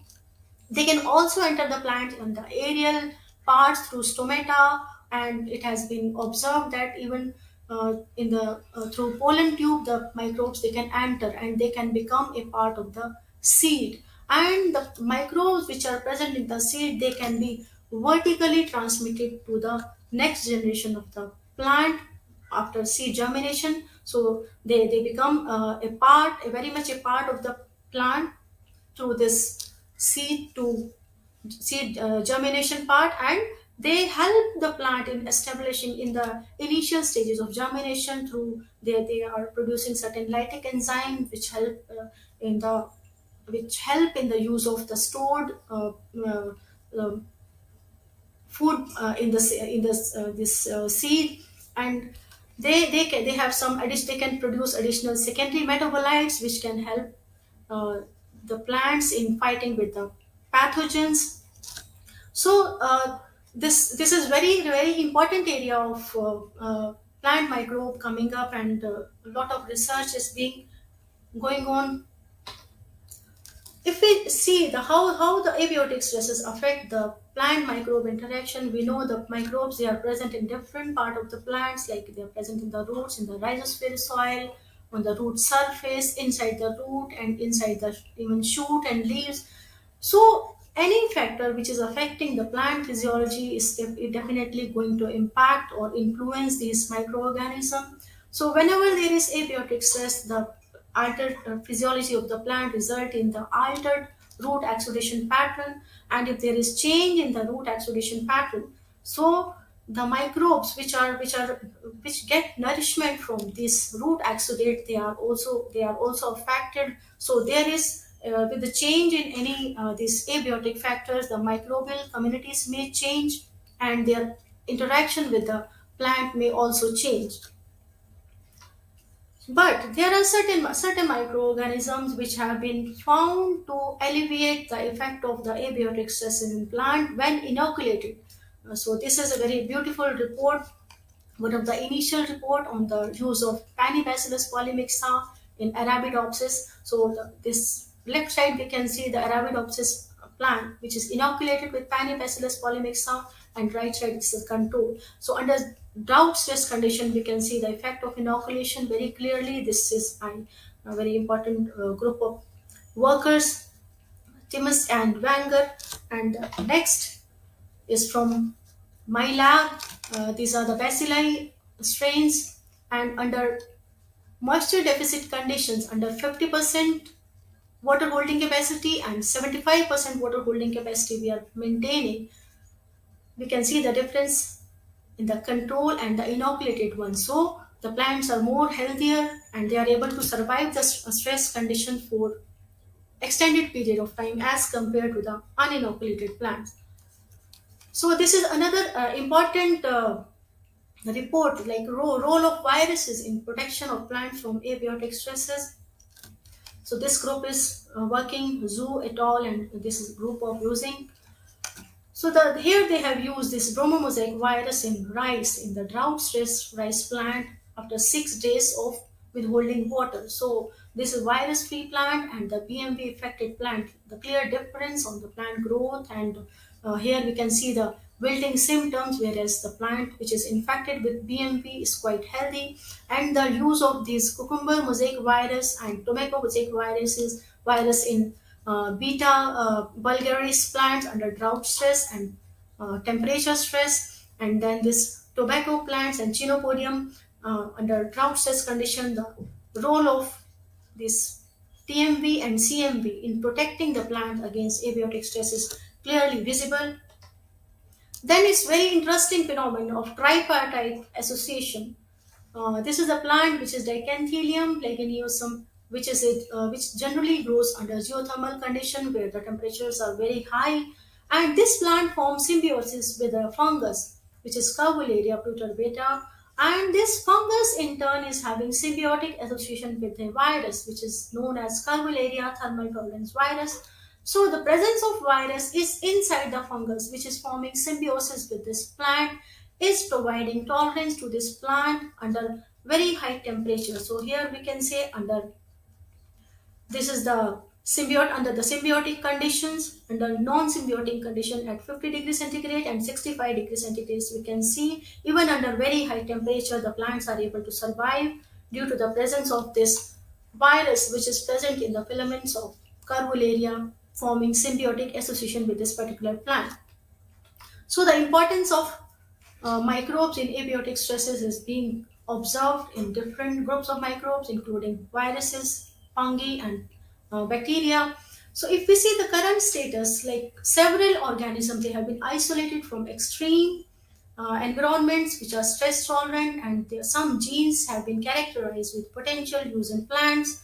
Then evidences they are accumulating that plant induce plant genes which help the plant in tolerating the stress conditions. So some sort of regulation the microbes are controlling. Then EPS producing microorganism, they are getting due attention because exopolysaccharides, they are very helpful trait of the plants, which particularly help the microbes to get protection from this harsh condition, and they also help in soil aggregation and protecting the plants from the plant roots, particularly from the harsh surrounding environments. Then the potential of these microbes in carbon sequestration through soil crust formation is also has been also observed, and the microbial based product, the technologies are getting patented nowadays. So here I have compiled the different reports on different plants like wheat, Arabidopsis, and many others, and the different organisms. We can see the different genera of bacteria here, and the different types of stresses where these microbes, the inoculation with these microbes through different mechanisms is helping the plants to survive under or tolerate the stress conditions to a certain extent. And the mechanism, they are like soil aggregation through exopolysaccharide production, induction of certain genes, and then sequestration of metal ions. And we can say the stresses like drought, metal toxicity, salinity, flooding, all types of stresses have been studied where microbes are playing a very important role. So some more reports, these are some of the reports from our group where we have worked on Pseudomonas and also Bacillus under drought condition, and the plant growth is increased under the imposed stress. The mechanism, they can be like different mechanisms are there, but the intricate connection between this mechanism and how one organism can use multiple mechanism, it needs to be studied at molecular level. Then certain bacterial genes have been used in transgenic plants to combat the abiotic stresses, like the genes like BET-A, code A. These are the genes which are coding for the glycine betaine synthesis, and then other osmoprotectants like mannitol, trehalose, and also the genes involved coding for the iron transporter. They have been used to create these transgenic plants to increase or enhance their survival against different stresses. Now, while going for this selection of microbes, so what are the desired traits a microbe should have to be employed under stress condition? The first important thing is the microbe should be able to grow under those stress conditions, because the microbes which are adapted or tolerant to stress, they are able to express their efficient like PGP traits. They will be definitely more valuable. And these microbes, they can be selected, they can be isolated from the stressed ecosystem, so the chances will be more that to get these stress tolerant or adapted microorganism. And this is the work which has been carried by our students like Sandhya and Ali. And here we can see a very small proportion of the microbes, they are really able to show the tolerance to extreme stress conditions. Like here the temperature is from 30 to 55 degrees centigrade, and similarly the PEG 6000 is 5 to 25% of PEG. And we can say the different microbes, the proportion of the microbes decreases as the stress increases, so a very small proportion of the microbes can be applicable. And the different traits like exopolysaccharides, as we have discussed earlier, as I shown, these exopolysaccharides protect these microbes from the harsh condition by forming a layer. And these exopolysaccharides, they can act as a matrix for the movement of the water and the nutrient from the surrounding regions. And so the microbe, they generally show increased production of exopolysaccharides under the stress conditions, so that this can be a criteria for the screening of the microbes. Then microbes, they are able to produce osmoprotectants, because these osmoprotectants provide help the microbes in maintaining the osmotic balance with the surrounding conditions. So for example, here the Pseudomonas species strain, they are able to accumulate trehalose under stress conditions. So this is another feature or trait of the microorganism. Then Acc Delaminase enzyme, this is a very important enzyme, important trait of the microbes to exhibit the synthesis of this Acc Delaminase enzyme, because it can help in controlling the stress ethylene level in plants. We'll see in the coming slide. And then the rhizocompetence, again a very important trait, because once we identify a microbe, so and when we inoculate it back into the plant, it should be able to compete with the native microflora, and it should be able to colonize and establish and form an association with the plant. And these microbes should be able to confer tolerance to the plant against the imposed stress. Here, the Bacillus and Pseudomonas strains, they have been used under stress condition in palm millet plant, and we can see the effect on the plant growth as compared to the uninoculated treatment. Then we can say the different microbial traits, they can help the plant under stress conditions like indolacetic acid and some unknown growth metabolites. They can help in the better root growth and nutrient uptake. Exopolysaccharides, they help in the biofilm formation, and they help in better soil aggregation. So better soil aggregation helps in the better retention of the moisture, which can help under the stress when there is drought spell. And then antioxidant produced, they can help in the removal of reactive oxygen species, so protecting the plant against the oxidative stress. Then cytokinins, they control the ABA, abscisic acid mediated regulated pathway in response to the stress. Then Acc Delaminase and some volatile compound, they also help the plants in responding to the abiotic stress. So the mechanism of protection, they can be the altered root architecture and growth, the aggregation of rhizosporic soil, so increasing the root adhering soil to root tissue ratio, then influencing the plant water relation and protecting the membrane stability and integrity, then altering the biochemical and physiological status of the plant, the regulation of stress ethylene, regulation of the antioxidant enzyme, and up and down regulation of certain stress responsive gene, and many unknown mechanisms. So if we see the microbial exopolysaccharides, so this is how they can form biofilm on the soil surface as well as on the root surface. So we can clearly compare with the control or uninoculated treatment. So this biofilm, this act as a layer of protection, as a matrix to protect the plant from the surrounding harsh conditions, and also helps in the acquisition of nutrients and water. So water retention can be enhanced if the exopolysaccharide they are produced and biofilm formation is there in the plant, and these root aggregates we can see under inoculated conditions more of root aggregation is formed as compared to the uninoculated plants. So this way exopolysaccharide producing microbes, they can form biofilm, they can help in soil aggregation and help in better water retention and nutrient acquisition. So this is the Acc Delaminase as I was showing in the earlier slide. So if this part is the bacterium representation, and this is the plant. So bacteria, we know they produce indole acetic acid, which helps in the cell elongation and the root proliferation.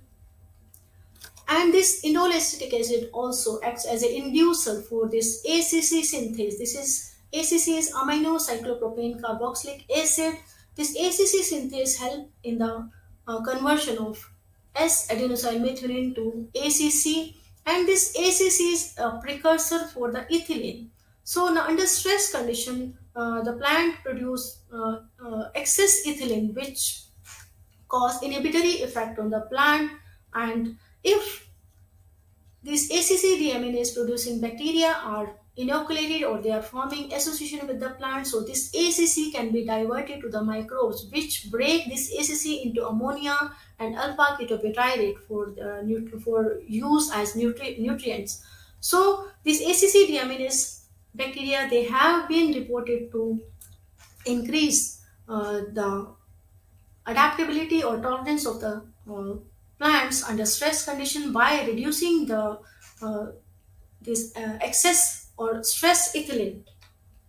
Then microbes, they are we have seen the effect of these microbes on the protein profile, expression profile. Like here, this is the Bacillus subtilis inoculated maize plant, and the protein profile of the maize leaf, and this is the uninoculated control. If we see this region, there are many spots which are overexpressed in the control, and whereas these are underexpressed under the inoculated condition, and many spots they are overexpressed here, whereas they are underexpressed here. So the microbes, they are able to influence the physiology of the plant, and the effect on the synthesis of certain proteins and up and down regulation of certain expression of certain protein is evident in different research papers.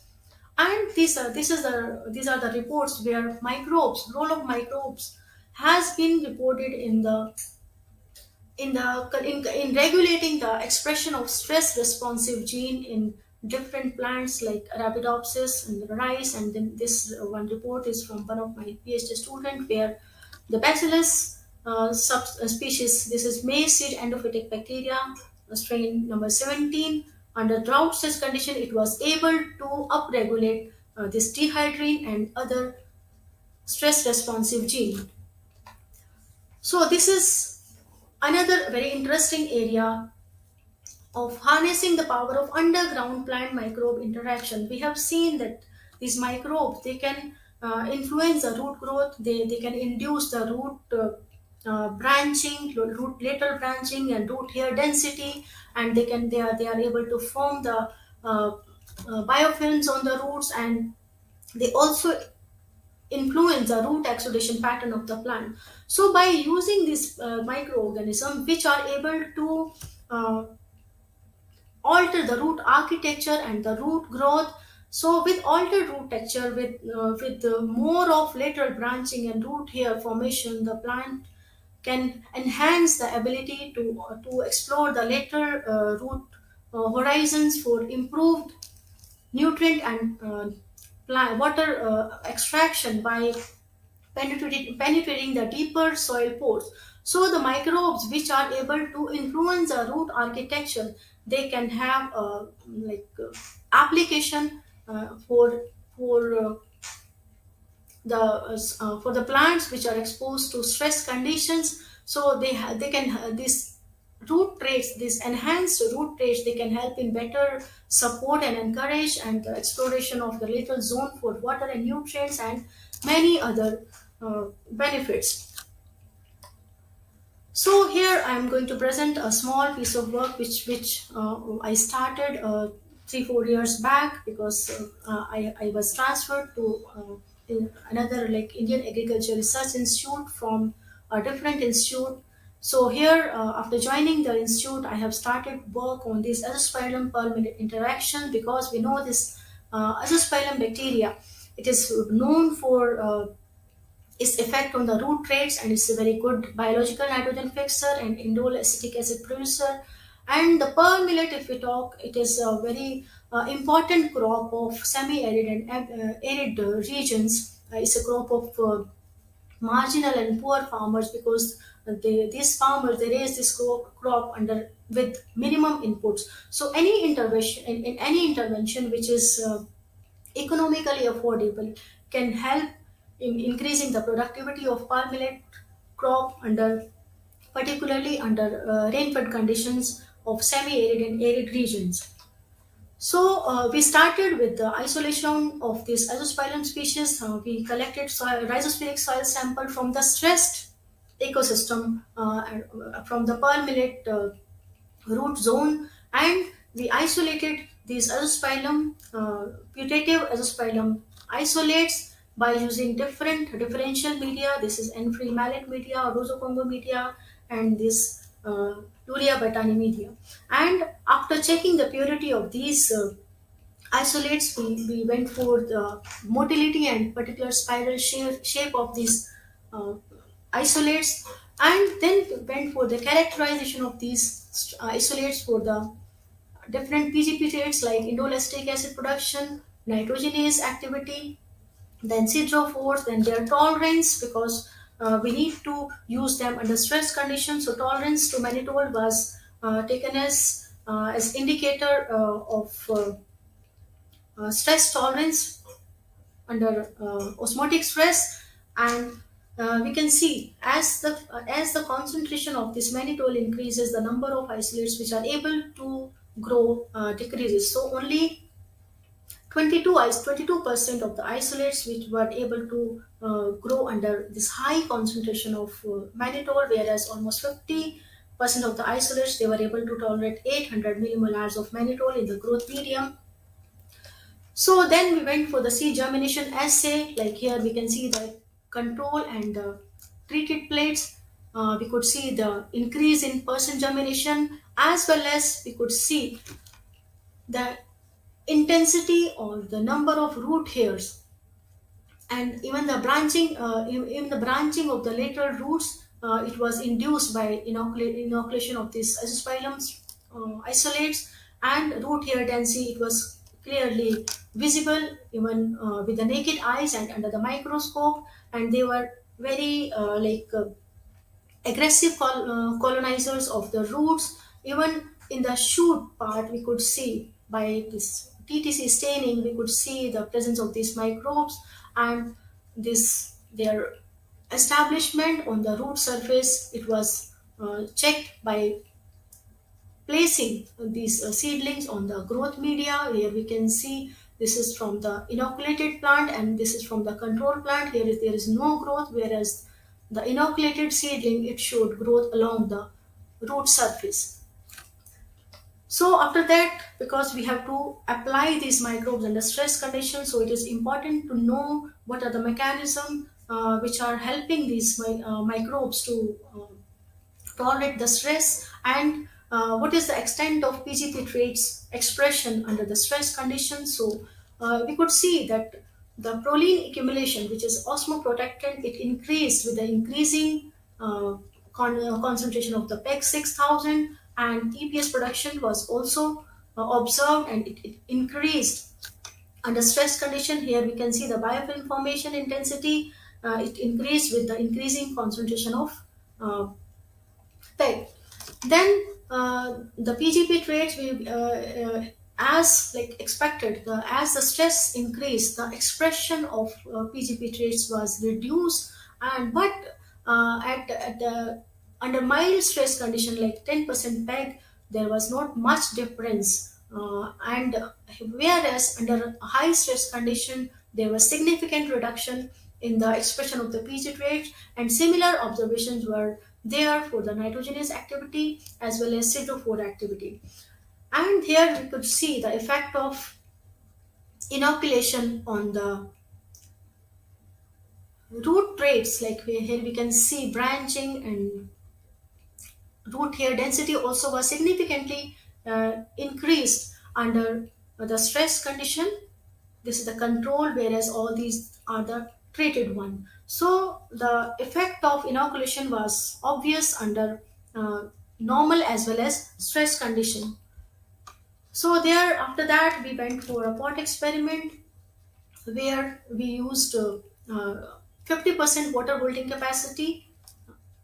We maintained water at 50% holding capacity, and this was the uninoculated control as a positive control, and this is the uninoculated control at 50% water holding capacity, and the inoculated ones at 50% water holding capacity. And we could see the effect of inoculation under stress condition very clearly. And here we could see like the effect of inoculation on the roots. It was like in the pot itself, it was clearly visible, and the colonization of the inoculated microbes and this biofilm formation was observed by scanning electron microscope.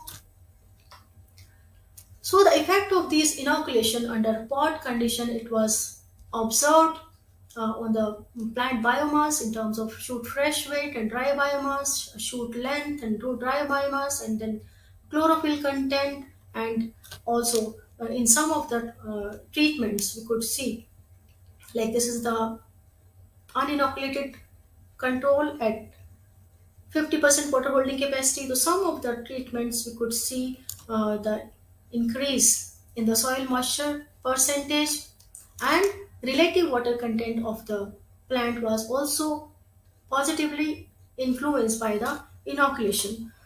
So beside that, physiological condition like the antioxidant status of the plant was also improved by majority of the these isolates like peroxidase as well as superoxide dismutase.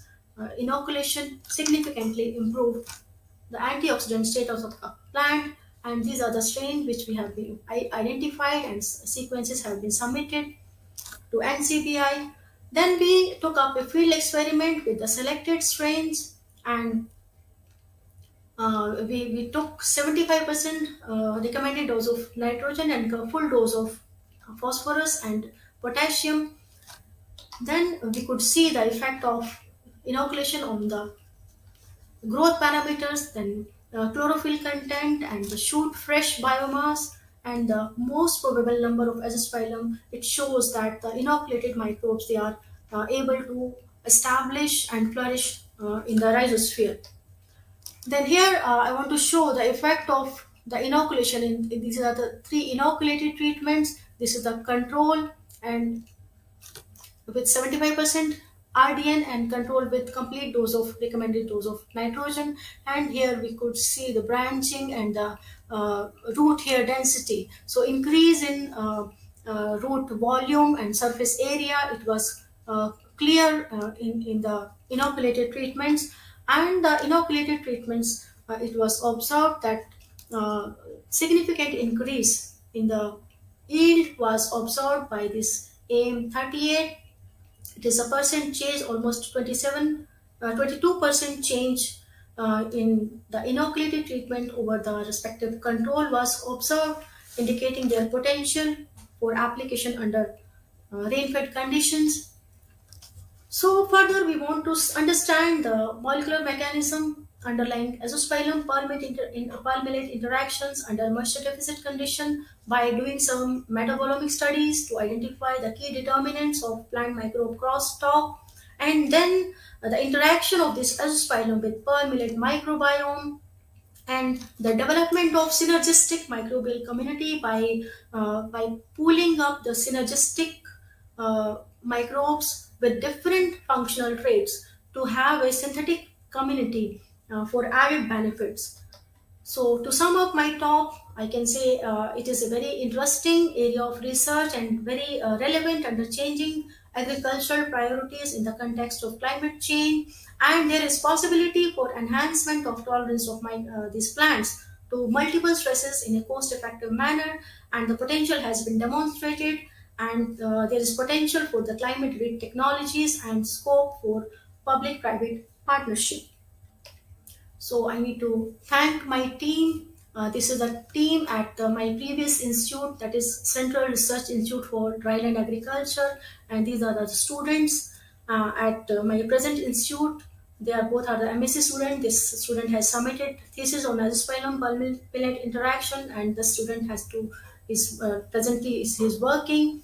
And this is a very important team members, the field workers. Without them, it's very difficult to work under, like particularly the field experiment. Thank you, one and all.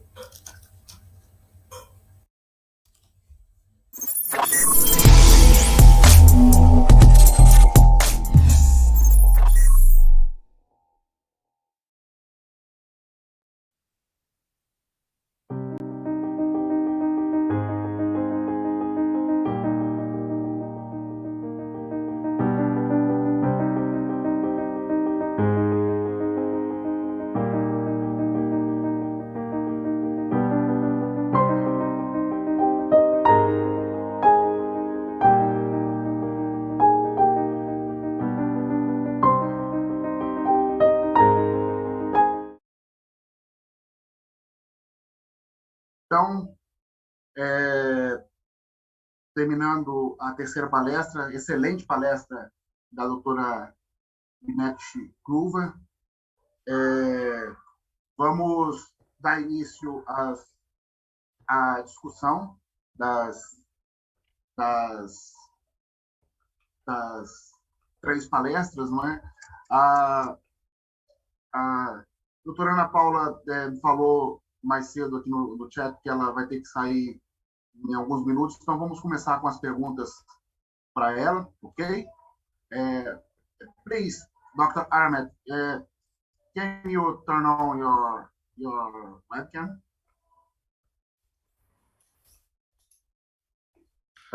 Yes. Okay, it's fine now. Then we will start with Dr. Ana Paula because she will leave in the next minutes, okay? Então, eu farei as perguntas para os palestrantes internacionais. Vou lê-las em português e traduzir em inglês. E, da mesma forma, traduzirei a resposta para nós, ok? Doutora Ana Paula, o Fred Fernando pergunta como lidar com as falhas nas séries históricas para análise, séries históricas de precipitação para análise de tendência. Qual seria a tolerância ideal em percentual para preencher esses modelos estatísticos? Bom, boa tarde, né? Muito obrigada pela pergunta.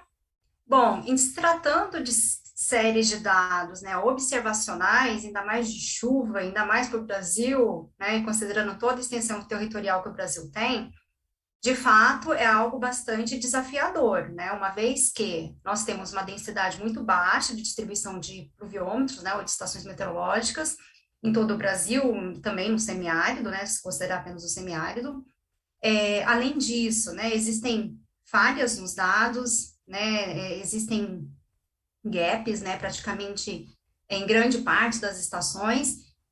Aí, para fazer, né, uma análise de tendência, na realidade, essas falhas não podem existir, né? É importante que não se incluam essas falhas. Existem diferentes métodos, né, para fazer preenchimento, modelos de homogeneização regional ou modelos de regressão. Então, para análise de tendência, o ideal é que não tenham falhas. Muito embora, né, a gente tenha essas falhas em dados observacionais, hoje já se dispõe de um conjunto de informações, por exemplo, a chuva, de diferentes fontes de informação, né? Tem várias estimativas, várias séries de dados de precipitação estimados por satélite, né? Por exemplo, né, o banco de dados dos chips, o GPCC, já tem as estimativas do CRU, que costuma misturar modelagem com estimativas, né, tanto por satélite como a simulação de dados de estação in situ. Então, para tendências, não é interessante que se incluam essas falhas de dados. E, em contrapartida, existem uma série de outras fontes de dados que podem suprir essa deficiência para fazer essas análises de tendência. Ok. Uma outra pergunta aqui do Janison Batista de Jesus fala a respeito do aumento de 0,1 grau por década. É considerado algo significativo, considerando estudos climatológicos? Bom, aquele acréscimo de temperatura, né, que eu mostrei, de acordo com as projeções e também com os dados observacionais do CRU apresentados no relatório do IPCC, são estimativas por década, mas elas são construídas com base em climatologias, né, de pelo menos 30 anos, e certamente muito mais do que isso.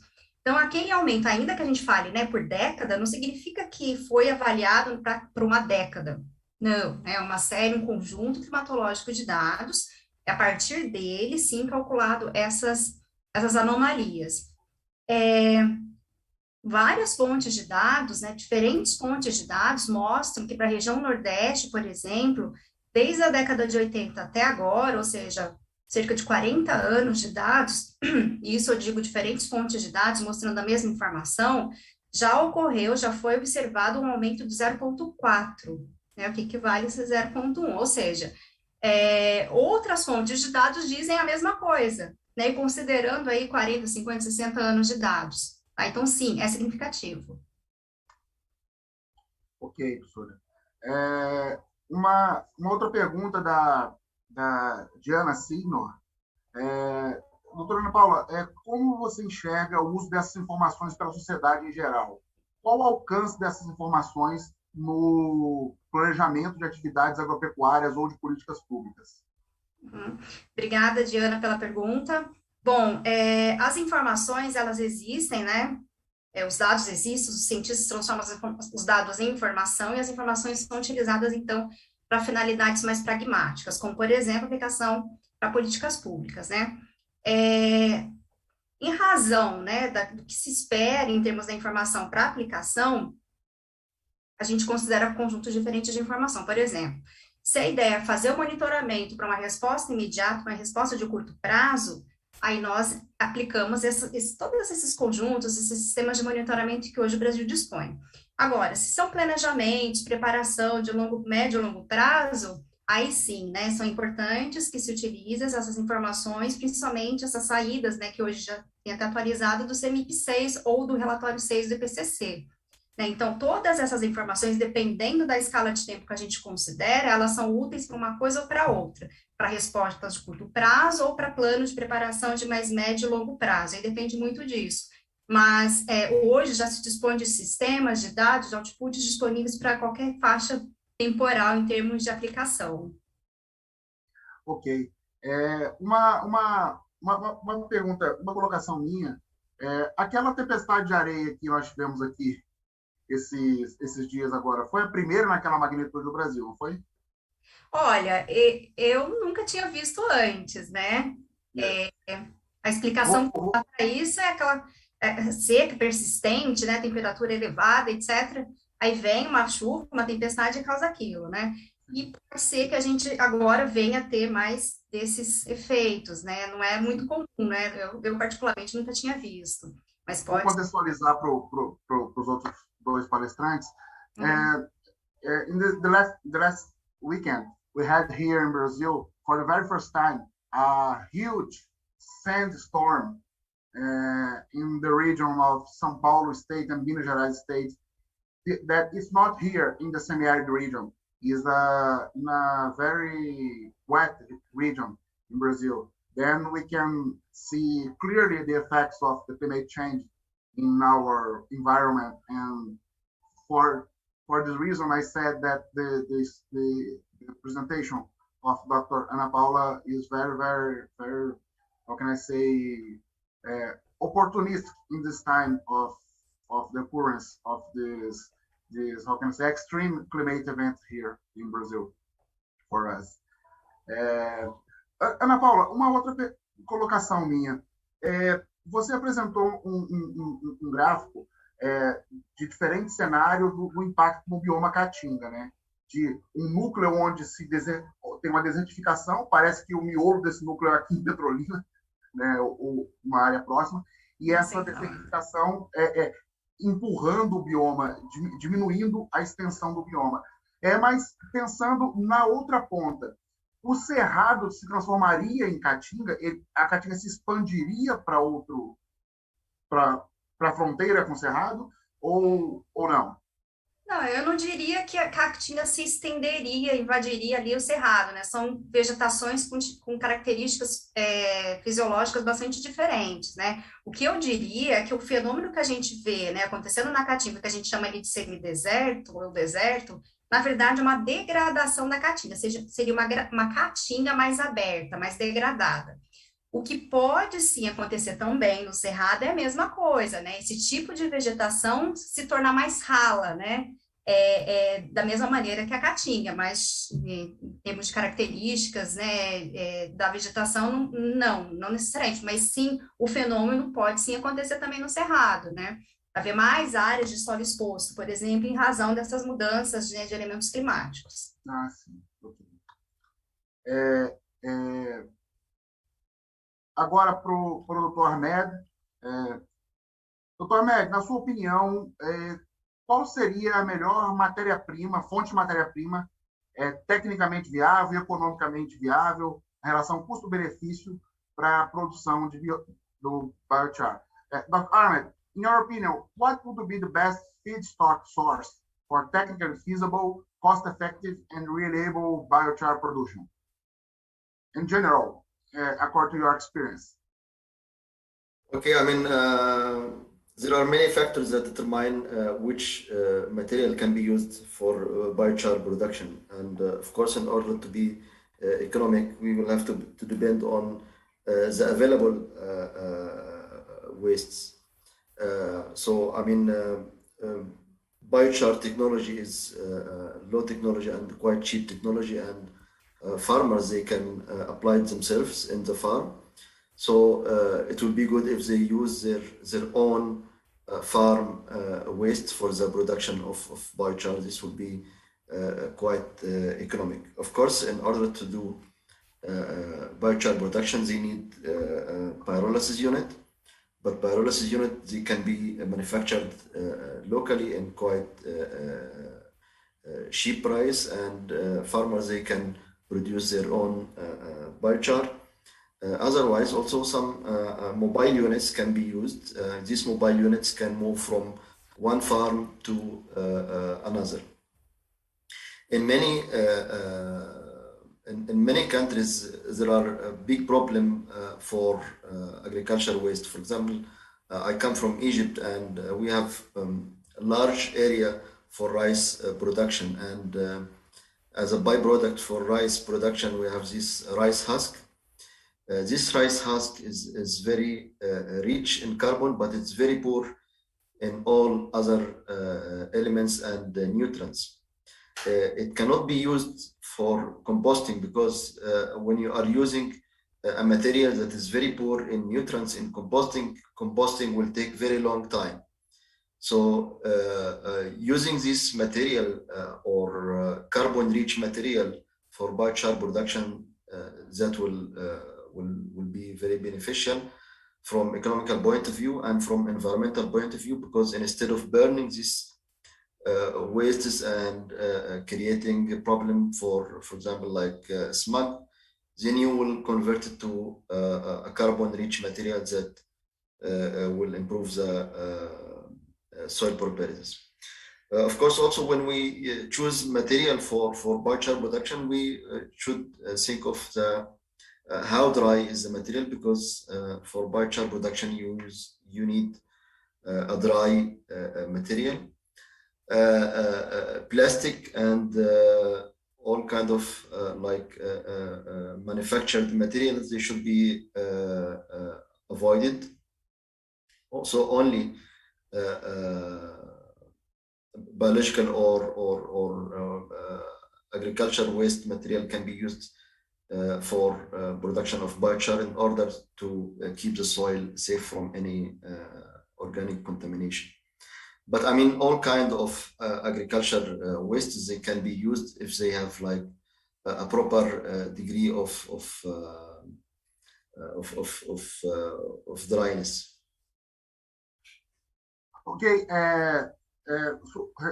resumindo a resposta do Armin, ele disse que uma série de materiais podem ser utilizados, de resíduos agrícolas podem ser utilizados, porque a tecnologia ela é de baixo custo, de fácil execução, os equipamentos de pirólise, né, os fornos podem ser transportados de uma propriedade para outra, então você pode adaptar o seu sistema de produção de acordo com o seu forno de pirólise ou com o forno de pirólise que você traz de uma outra propriedade, e evitar o uso de materiais sintéticos, como plásticos e outras coisas que porventura sejam misturados nos materiais agrícolas. O exemplo que ele deu foi do tempo que ele trabalhou no Egito, que é uma região produtora de arroz.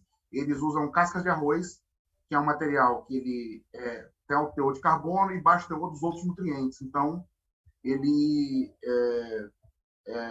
demoraria muito para ser compostado e tem boa qualidade para a pirólise. E, de maneira geral, qualquer resíduo agrícola tem a capacidade de ser transformado num biochar de boa qualidade, a depender das condições de pirólise que você tenha na sua propriedade. Ainda sobre biochar, o Marcel fez uma pergunta lá no YouTube sobre experiências brasileiras aqui no Nordeste com biochar, né? A gente, ontem na palestra do professor Rômulo, Marcel, ele apresentou algumas fotos a respeito, de forma bem rápida, porque era um tema muito grande que ele estava abordando, e a gente se lembrou da professora Érica Valente, lá da UFAP, de Garanhuns. Ela trabalha bastante com biochar, inclusive ela tem algumas patentes de métodos de produção, materiais de produção de biochar, inclusive alguns trabalhos em parceria com produtores, não é só aquela história do campo experimental, já está nas propriedades testando com produtores experimentadores, tá certo? Então, eu acho interessante você, caso tenha interesse, procurar o contato. Ela tem vasta produção científica, vai achar o nome dela fácil, professora Érica Valente, da Universidade Federal do Agreste de Pernambuco, lá de Garanhuns, ok? Ela tem uma experiência interessante nessa linha. Dr. Groover, your presentation was very, very interesting. Thank you very much for it. And I'd like to ask you about a point that I was aware during your presentation. And you said about your data, very good data with Azospirillum and your native Indian Azospirillum and pear millet. And you said about some research demands to investigate the interaction between Azospirillum and the pear millet microbiome. You think that the management of microbiome, for example, for induction of increase the proportion of some microbes or reducing the proportion of some deleterious microbes, is a good strategy to increase plant growth and yield in our dry context. Yeah, thank you, Dr. Polo. It was really nice interacting with you all. Yeah, actually, microbiome research nowadays, we are getting many, many reports. Like earlier, we were using single strains or like one or two strains together. But nowadays, we are talking about the synergistic communities, synthetic communities with targeted functions to have some synergistic interaction. So that way, if we can, like the per millet seed microbiome, if we can extract certain very prominent, very helpful microbes from the seed microbiome of per millet, along with azospirillum, because we know that it is very well establishing with the plant. So along with the seed microbiome, if we can create certain functional communities, synthetic communities, so we need to go into those community structure kind of studies rather than using single or single function trait microorganisms. So because here we have azospirillum, which is having nitrogen benefits, plus it is having very good effect on the root architecture.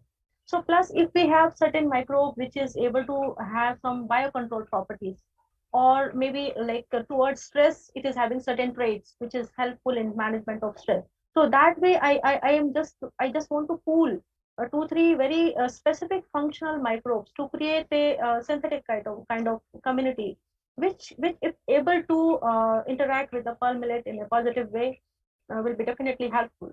So we need to think about those community structures rather than targeting single strains. Yeah. Thank you for your answer. Eu perguntei à doutora Groover sobre os estudos dela de milheto com azospirillum, e uma demanda que ela colocou, uma demanda de pesquisa interessante, é o estudo da interação do azospirillum com o microbioma do milheto, né? E a resposta dela foi que, evidentemente, isso é uma demanda para suprirmos, para pensarmos numa abordagem mais funcional da comunidade, né? Se a gente pensar que o azospirillum, por exemplo, tem grande capacidade de fixação de nitrogênio e produção de hormônios, por exemplo, ela pode estudar o microbioma para selecionar micro-organismos com outras propriedades é importante para que a gente tenha produtos inoculantes e, enfim, técnicas de inoculação mais eficientes no futuro para o desenvolvimento das plantas no nosso contexto do clima mais seco, não é? I would like to make a contribution between the presentations of Dr. Ahmed and Dr. Groover. And here we have a research group in Brazil working with biochar and studying the effect of biochar in the soil microbial communities at the levels of soil microbial biomass, soil microbial enzymes, and soil properties also. And then, just a moment, a doutora Ana Paula teve que se ausentar, não é? Agradecemos muito a sua apresentação e colaboração aqui no nosso evento. Tá ok, professor? And including this research group is studying the use of some biochars, different biochars materials with different characteristics and pyrolysis temperatures and other features to be used as carrier material for rhizobial inoculants. And I think that it's a good how can I say interaction in both areas of research of biochar used in agriculture and microbial use in agriculture. Please, Dr. Groover and Dr. Ahmed, how do you think that we can interact both areas in our research? A brief comment, please, of both. Yeah, may I? Yeah, okay. I think it is going to be very interesting combination because but depending on the amount, how much biochar we can create to be used as a carrier for the microorganism. So definitely the interaction studies need to take place. like how this biochar is affecting the soil microbial community and abundance also, and how we can use this as a carrier. Definitely, it will be a good option provided we have that much material to create biochar, biochar to be used as a carrier. And I think already studies are there where the effect of biochar is being studied on the soil microbial parameters also. There are certain studies. I agree with Dr. Grover. There are actually quite large number of studies now that reports the positive effect of biochar on microbial communities. We know biochar it's characterized by very high surface area. If you look at under electronic microscope, there are a lot of pores of different sizes.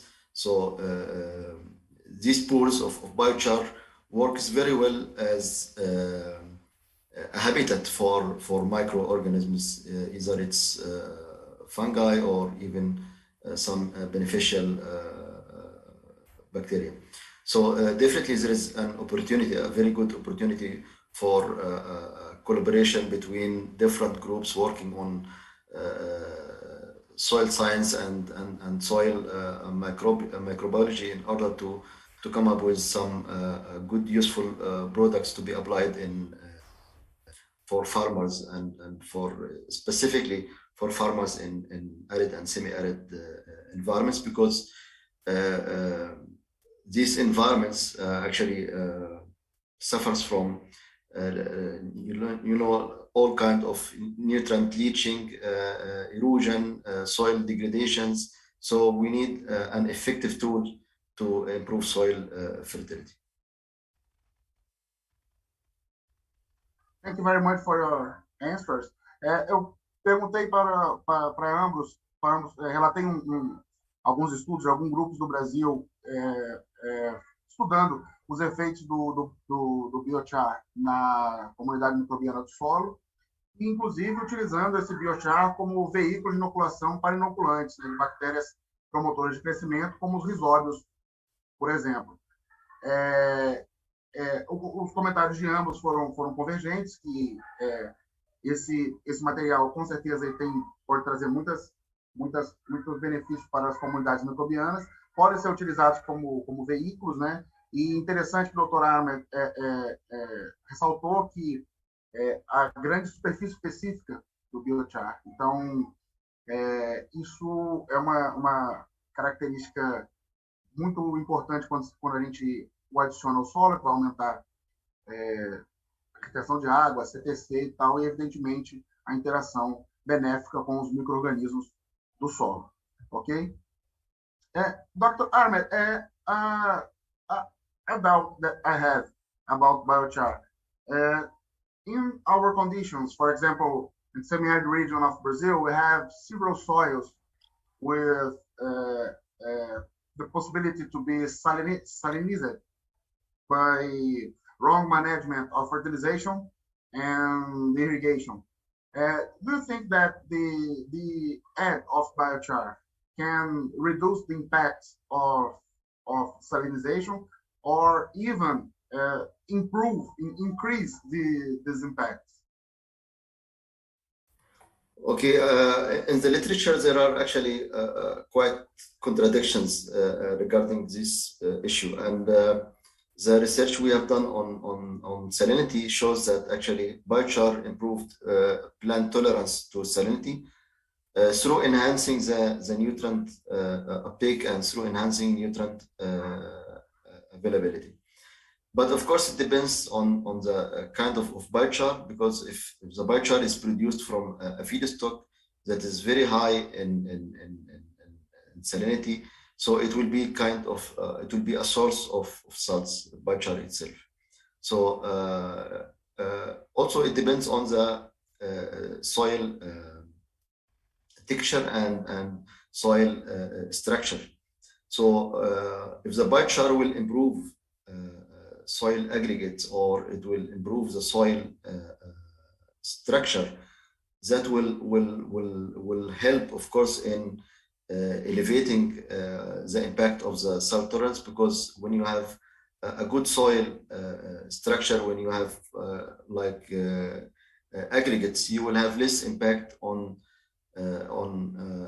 salts. But if you have heavy soils, then the impact of salts will be higher, because you will have salts accumulation in the soil. So biochar can be used more in light soil. Its effect will appear in the light soil, because it will improve the soil structure.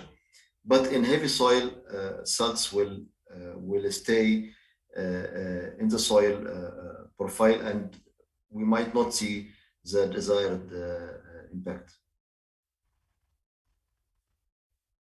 Eu perguntei ao Dr. Ahmed sobre a possibilidade do uso do biochar em solos, alguns nossos solos aqui do semiárido, né, onde nós temos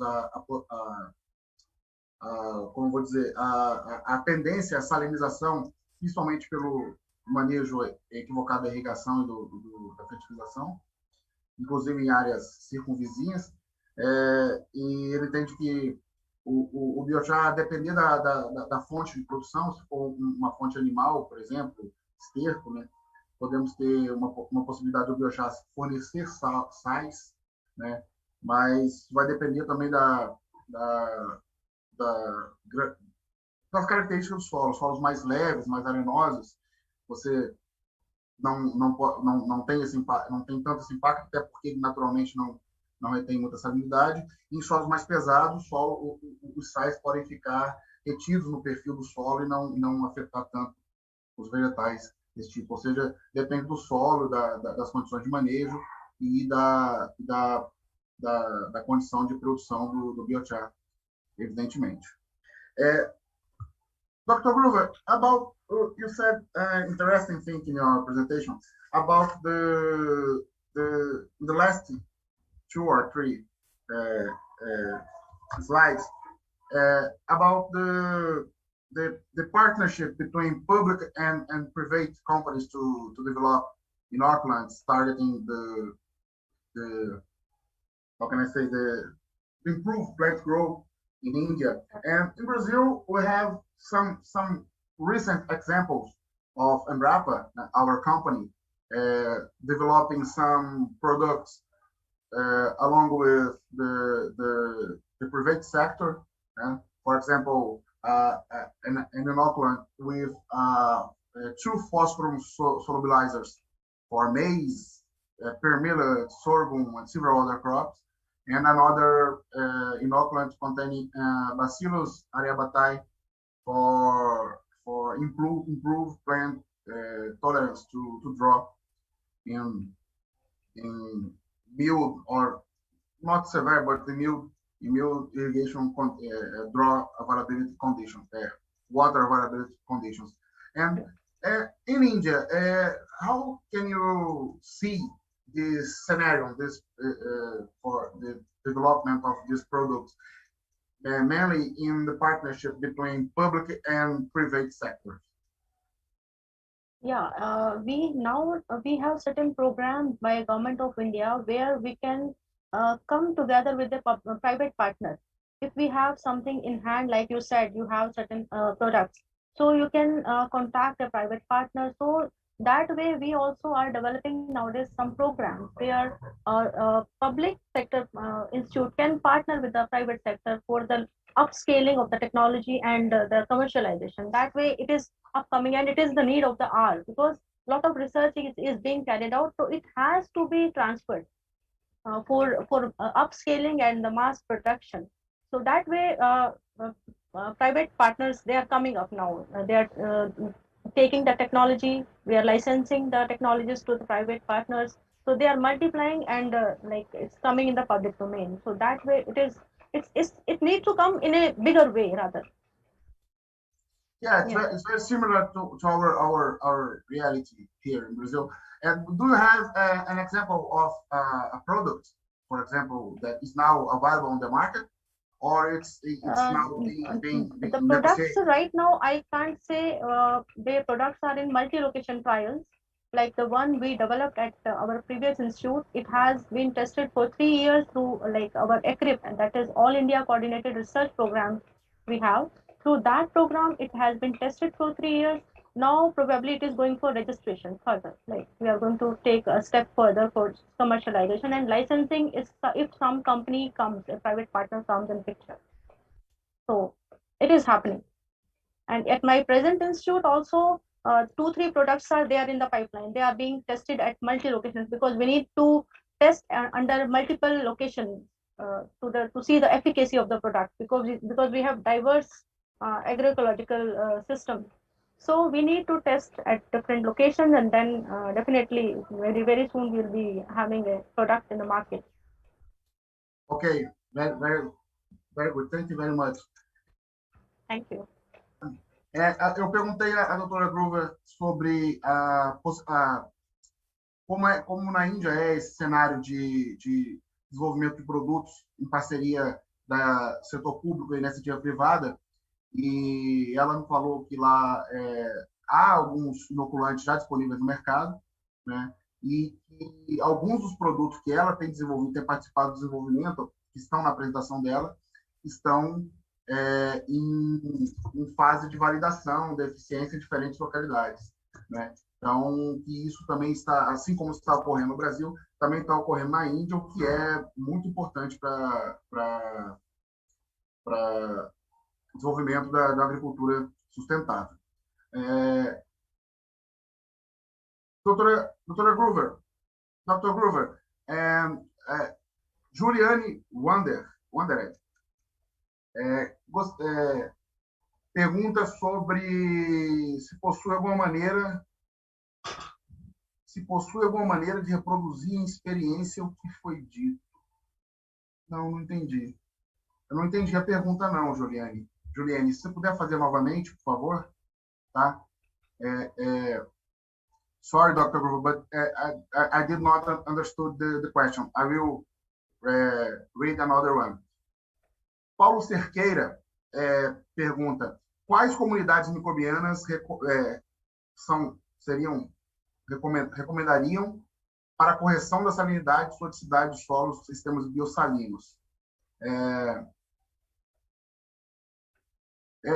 Paulo is asking about the microbial community to if we have some microbial community, some product or something like this to correct the salinity and sodicity and the sodium availability in soils, biosaline soil systems.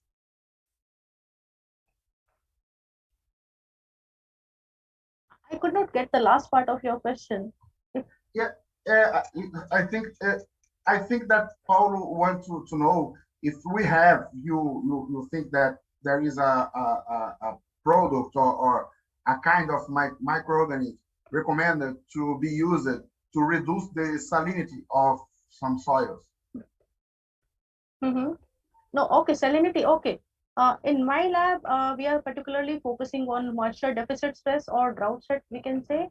But salinity stress management through microbes, there are certain groups in India working on that. There are in Dharwad Agriculture University. There are people working, but not in my lab. We have not started yet. Yeah. Okay. Ela respondeu que trabalhando com micro-organismos em solos salinos, tem bastante alguns pesquisadores trabalhando na Índia, não no laboratório dela, e esses produtos estão sendo desenvolvidos. Paulo, eu creio que aqui no Brasil a gente realmente também não tem produtos para a inoculação de um micro-organismo ou uma comunidade microbiana para solos salinos ou sódicos, né? Mas existem diversos estudos com avaliação da comunidade microbiana nesses solos, né? Então, evidentemente, esses estudos ainda não estão transformados em produtos, mas a determinação dessas comunidades ela é o primeiro passo para a gente fazer um isolamento direcionado, um manejo direcionado desse microbioma para aumentar a produtividade em solos salinos. Vale lembrar também que é importante a gente pensar no manejo da irrigação nesses solos, né? Quando há possibilidade de se irrigar, pensando na lâmina de lixiviação e alguns condicionadores, como o próprio Biochar, para aumentar as propriedades biológicas e, evidentemente, aumentar os benefícios desses micro-organismos no solo, né? Biochar, gesso e, enfim, alguns outros condicionadores. Tá ok? Alisson, nós temos mais alguma pergunta aí no YouTube? Não? May I comment on the last question? Hi, Ahmed. Please comment this question. Sorry. I'm not sure if there are kind of microbes that actually could help in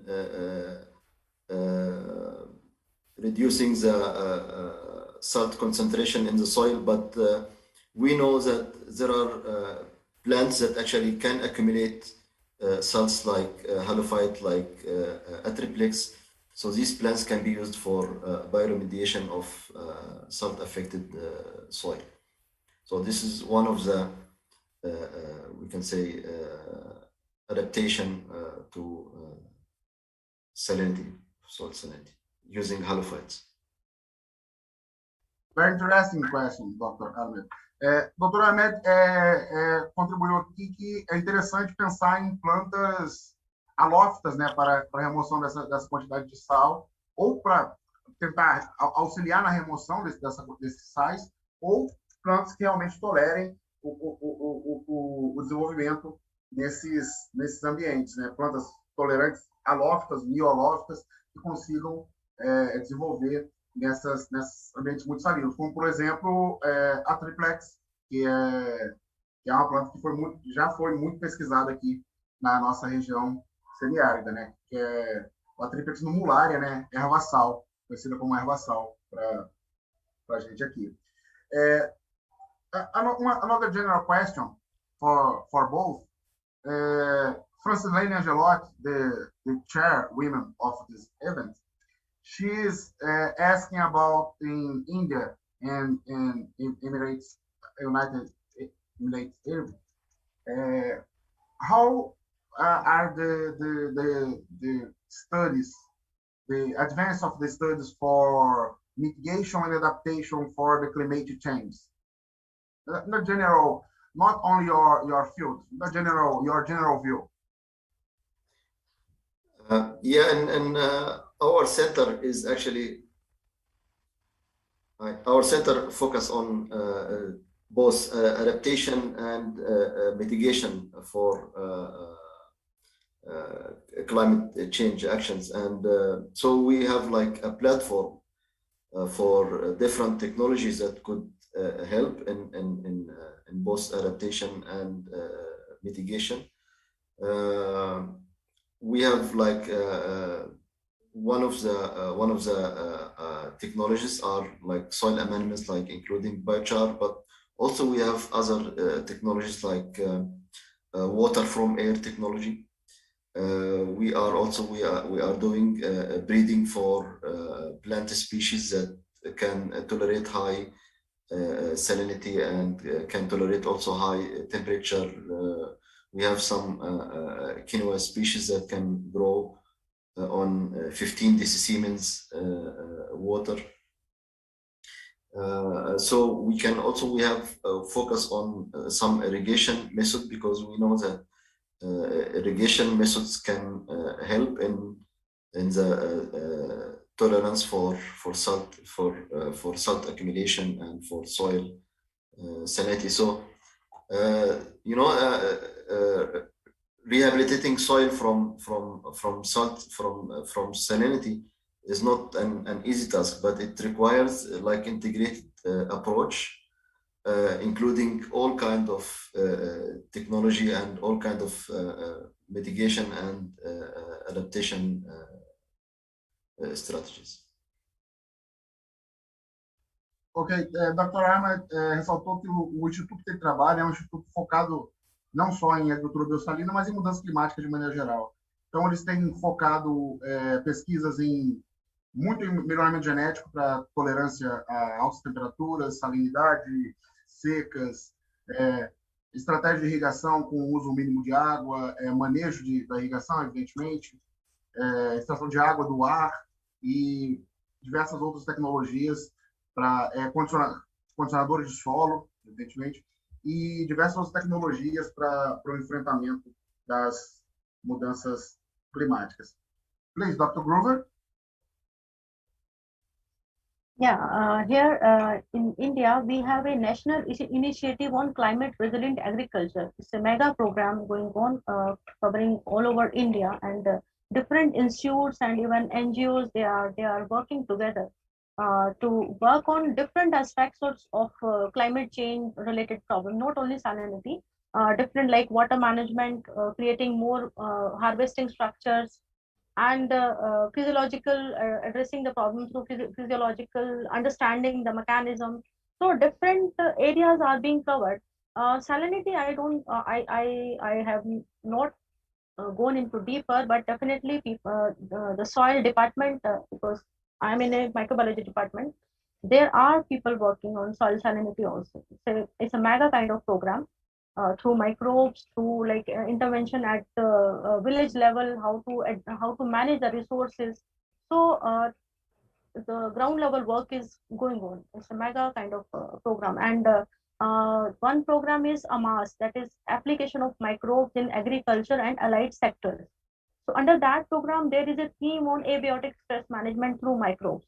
So there, like we are working on drought, there are certain groups assigned to work on salinity management also. So through microbes also, if the microbes is able to influence the ion transport, like sodium potassium balance in the roots, and also the exopolysaccharides, they have a role in salinity management through acting as a barrier or a matrix for holding the ion. So that way, like work is already like happening. This program, this big program that you said, is already in the farmers or only for in the level of research yet?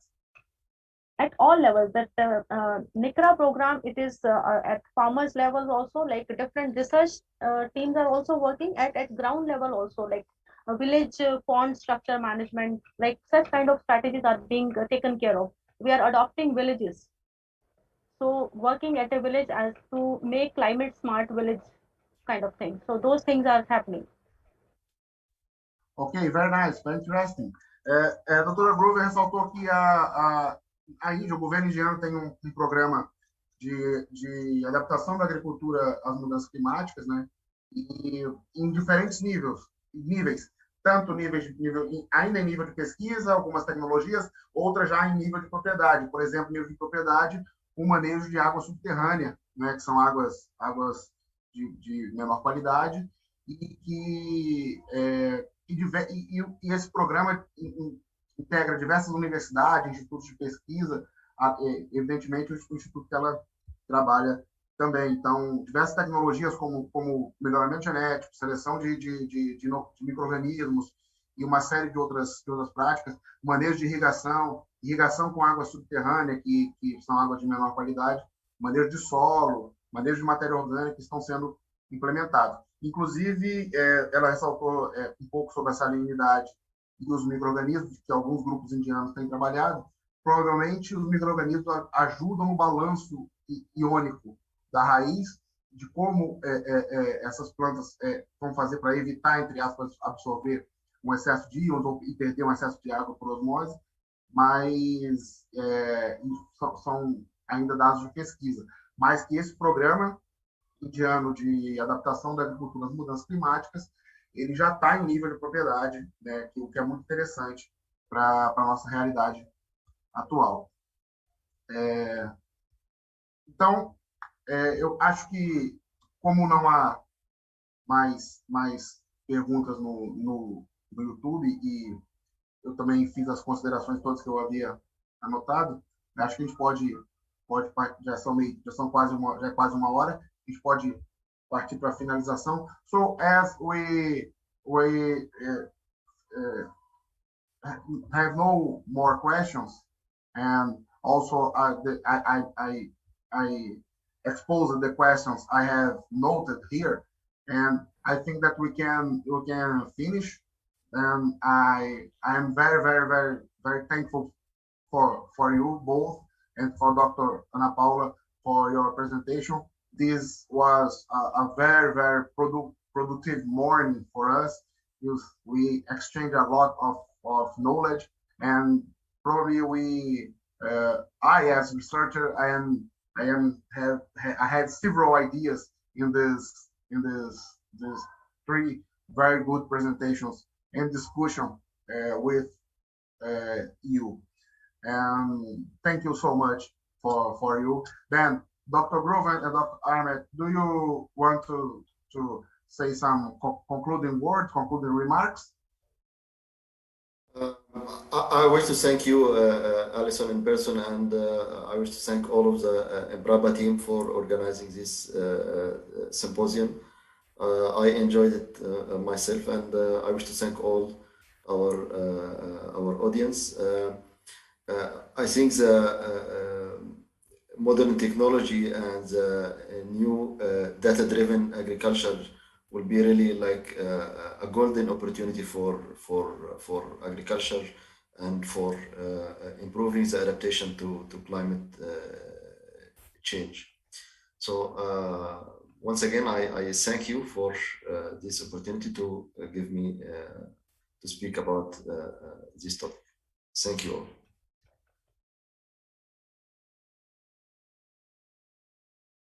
Dr. Gruber? Yeah, I want to thank you, Dr. Paulo, first for introducing me to this very group and bringing me up in this platform. So thank you very much, and thanks to the organizers for giving this chance to interact with you all. Yeah, as Dr. Ahmed said, yes, it's very important to like intricate all the different like disciplines need to come together to like address the current scenario. Climate change is like it's real, and we are seeing like in last few years we are the witness. We have seen a lot of erratic events all over the world. So I think different disciplines need to come together to just find out the solutions. Like, and the power of microbes definitely is going to be like recognized, and it needs a momentum. So we need to work more to harness the power of microbes to address these climate change problems to a certain extent. So with this, I want to thank you, and namaste from India. Thank you very much, Dr. Grover. I will use this term, the power of microbes. Very nice. Thank you so much. Thank you, Paulo. Thank you.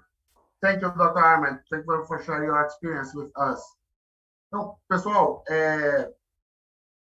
eu também gostaria de agradecer a oportunidade que a organização do evento depositou em mim para poder mediar essa mesa redonda com 3 palestrantes de altíssimo nível. E muito obrigado, e espero que todos tenham aproveitado essa oportunidade tanto quanto eu aproveitei. Na verdade, foi muito proveitoso realmente. Tá ok? Muito obrigado. Vamos lembrar que à tarde nós temos os 3 workshops, tá? Vamos voltar à tarde para participar do SMUD, do CIPIC e do workshop de sementes mudas.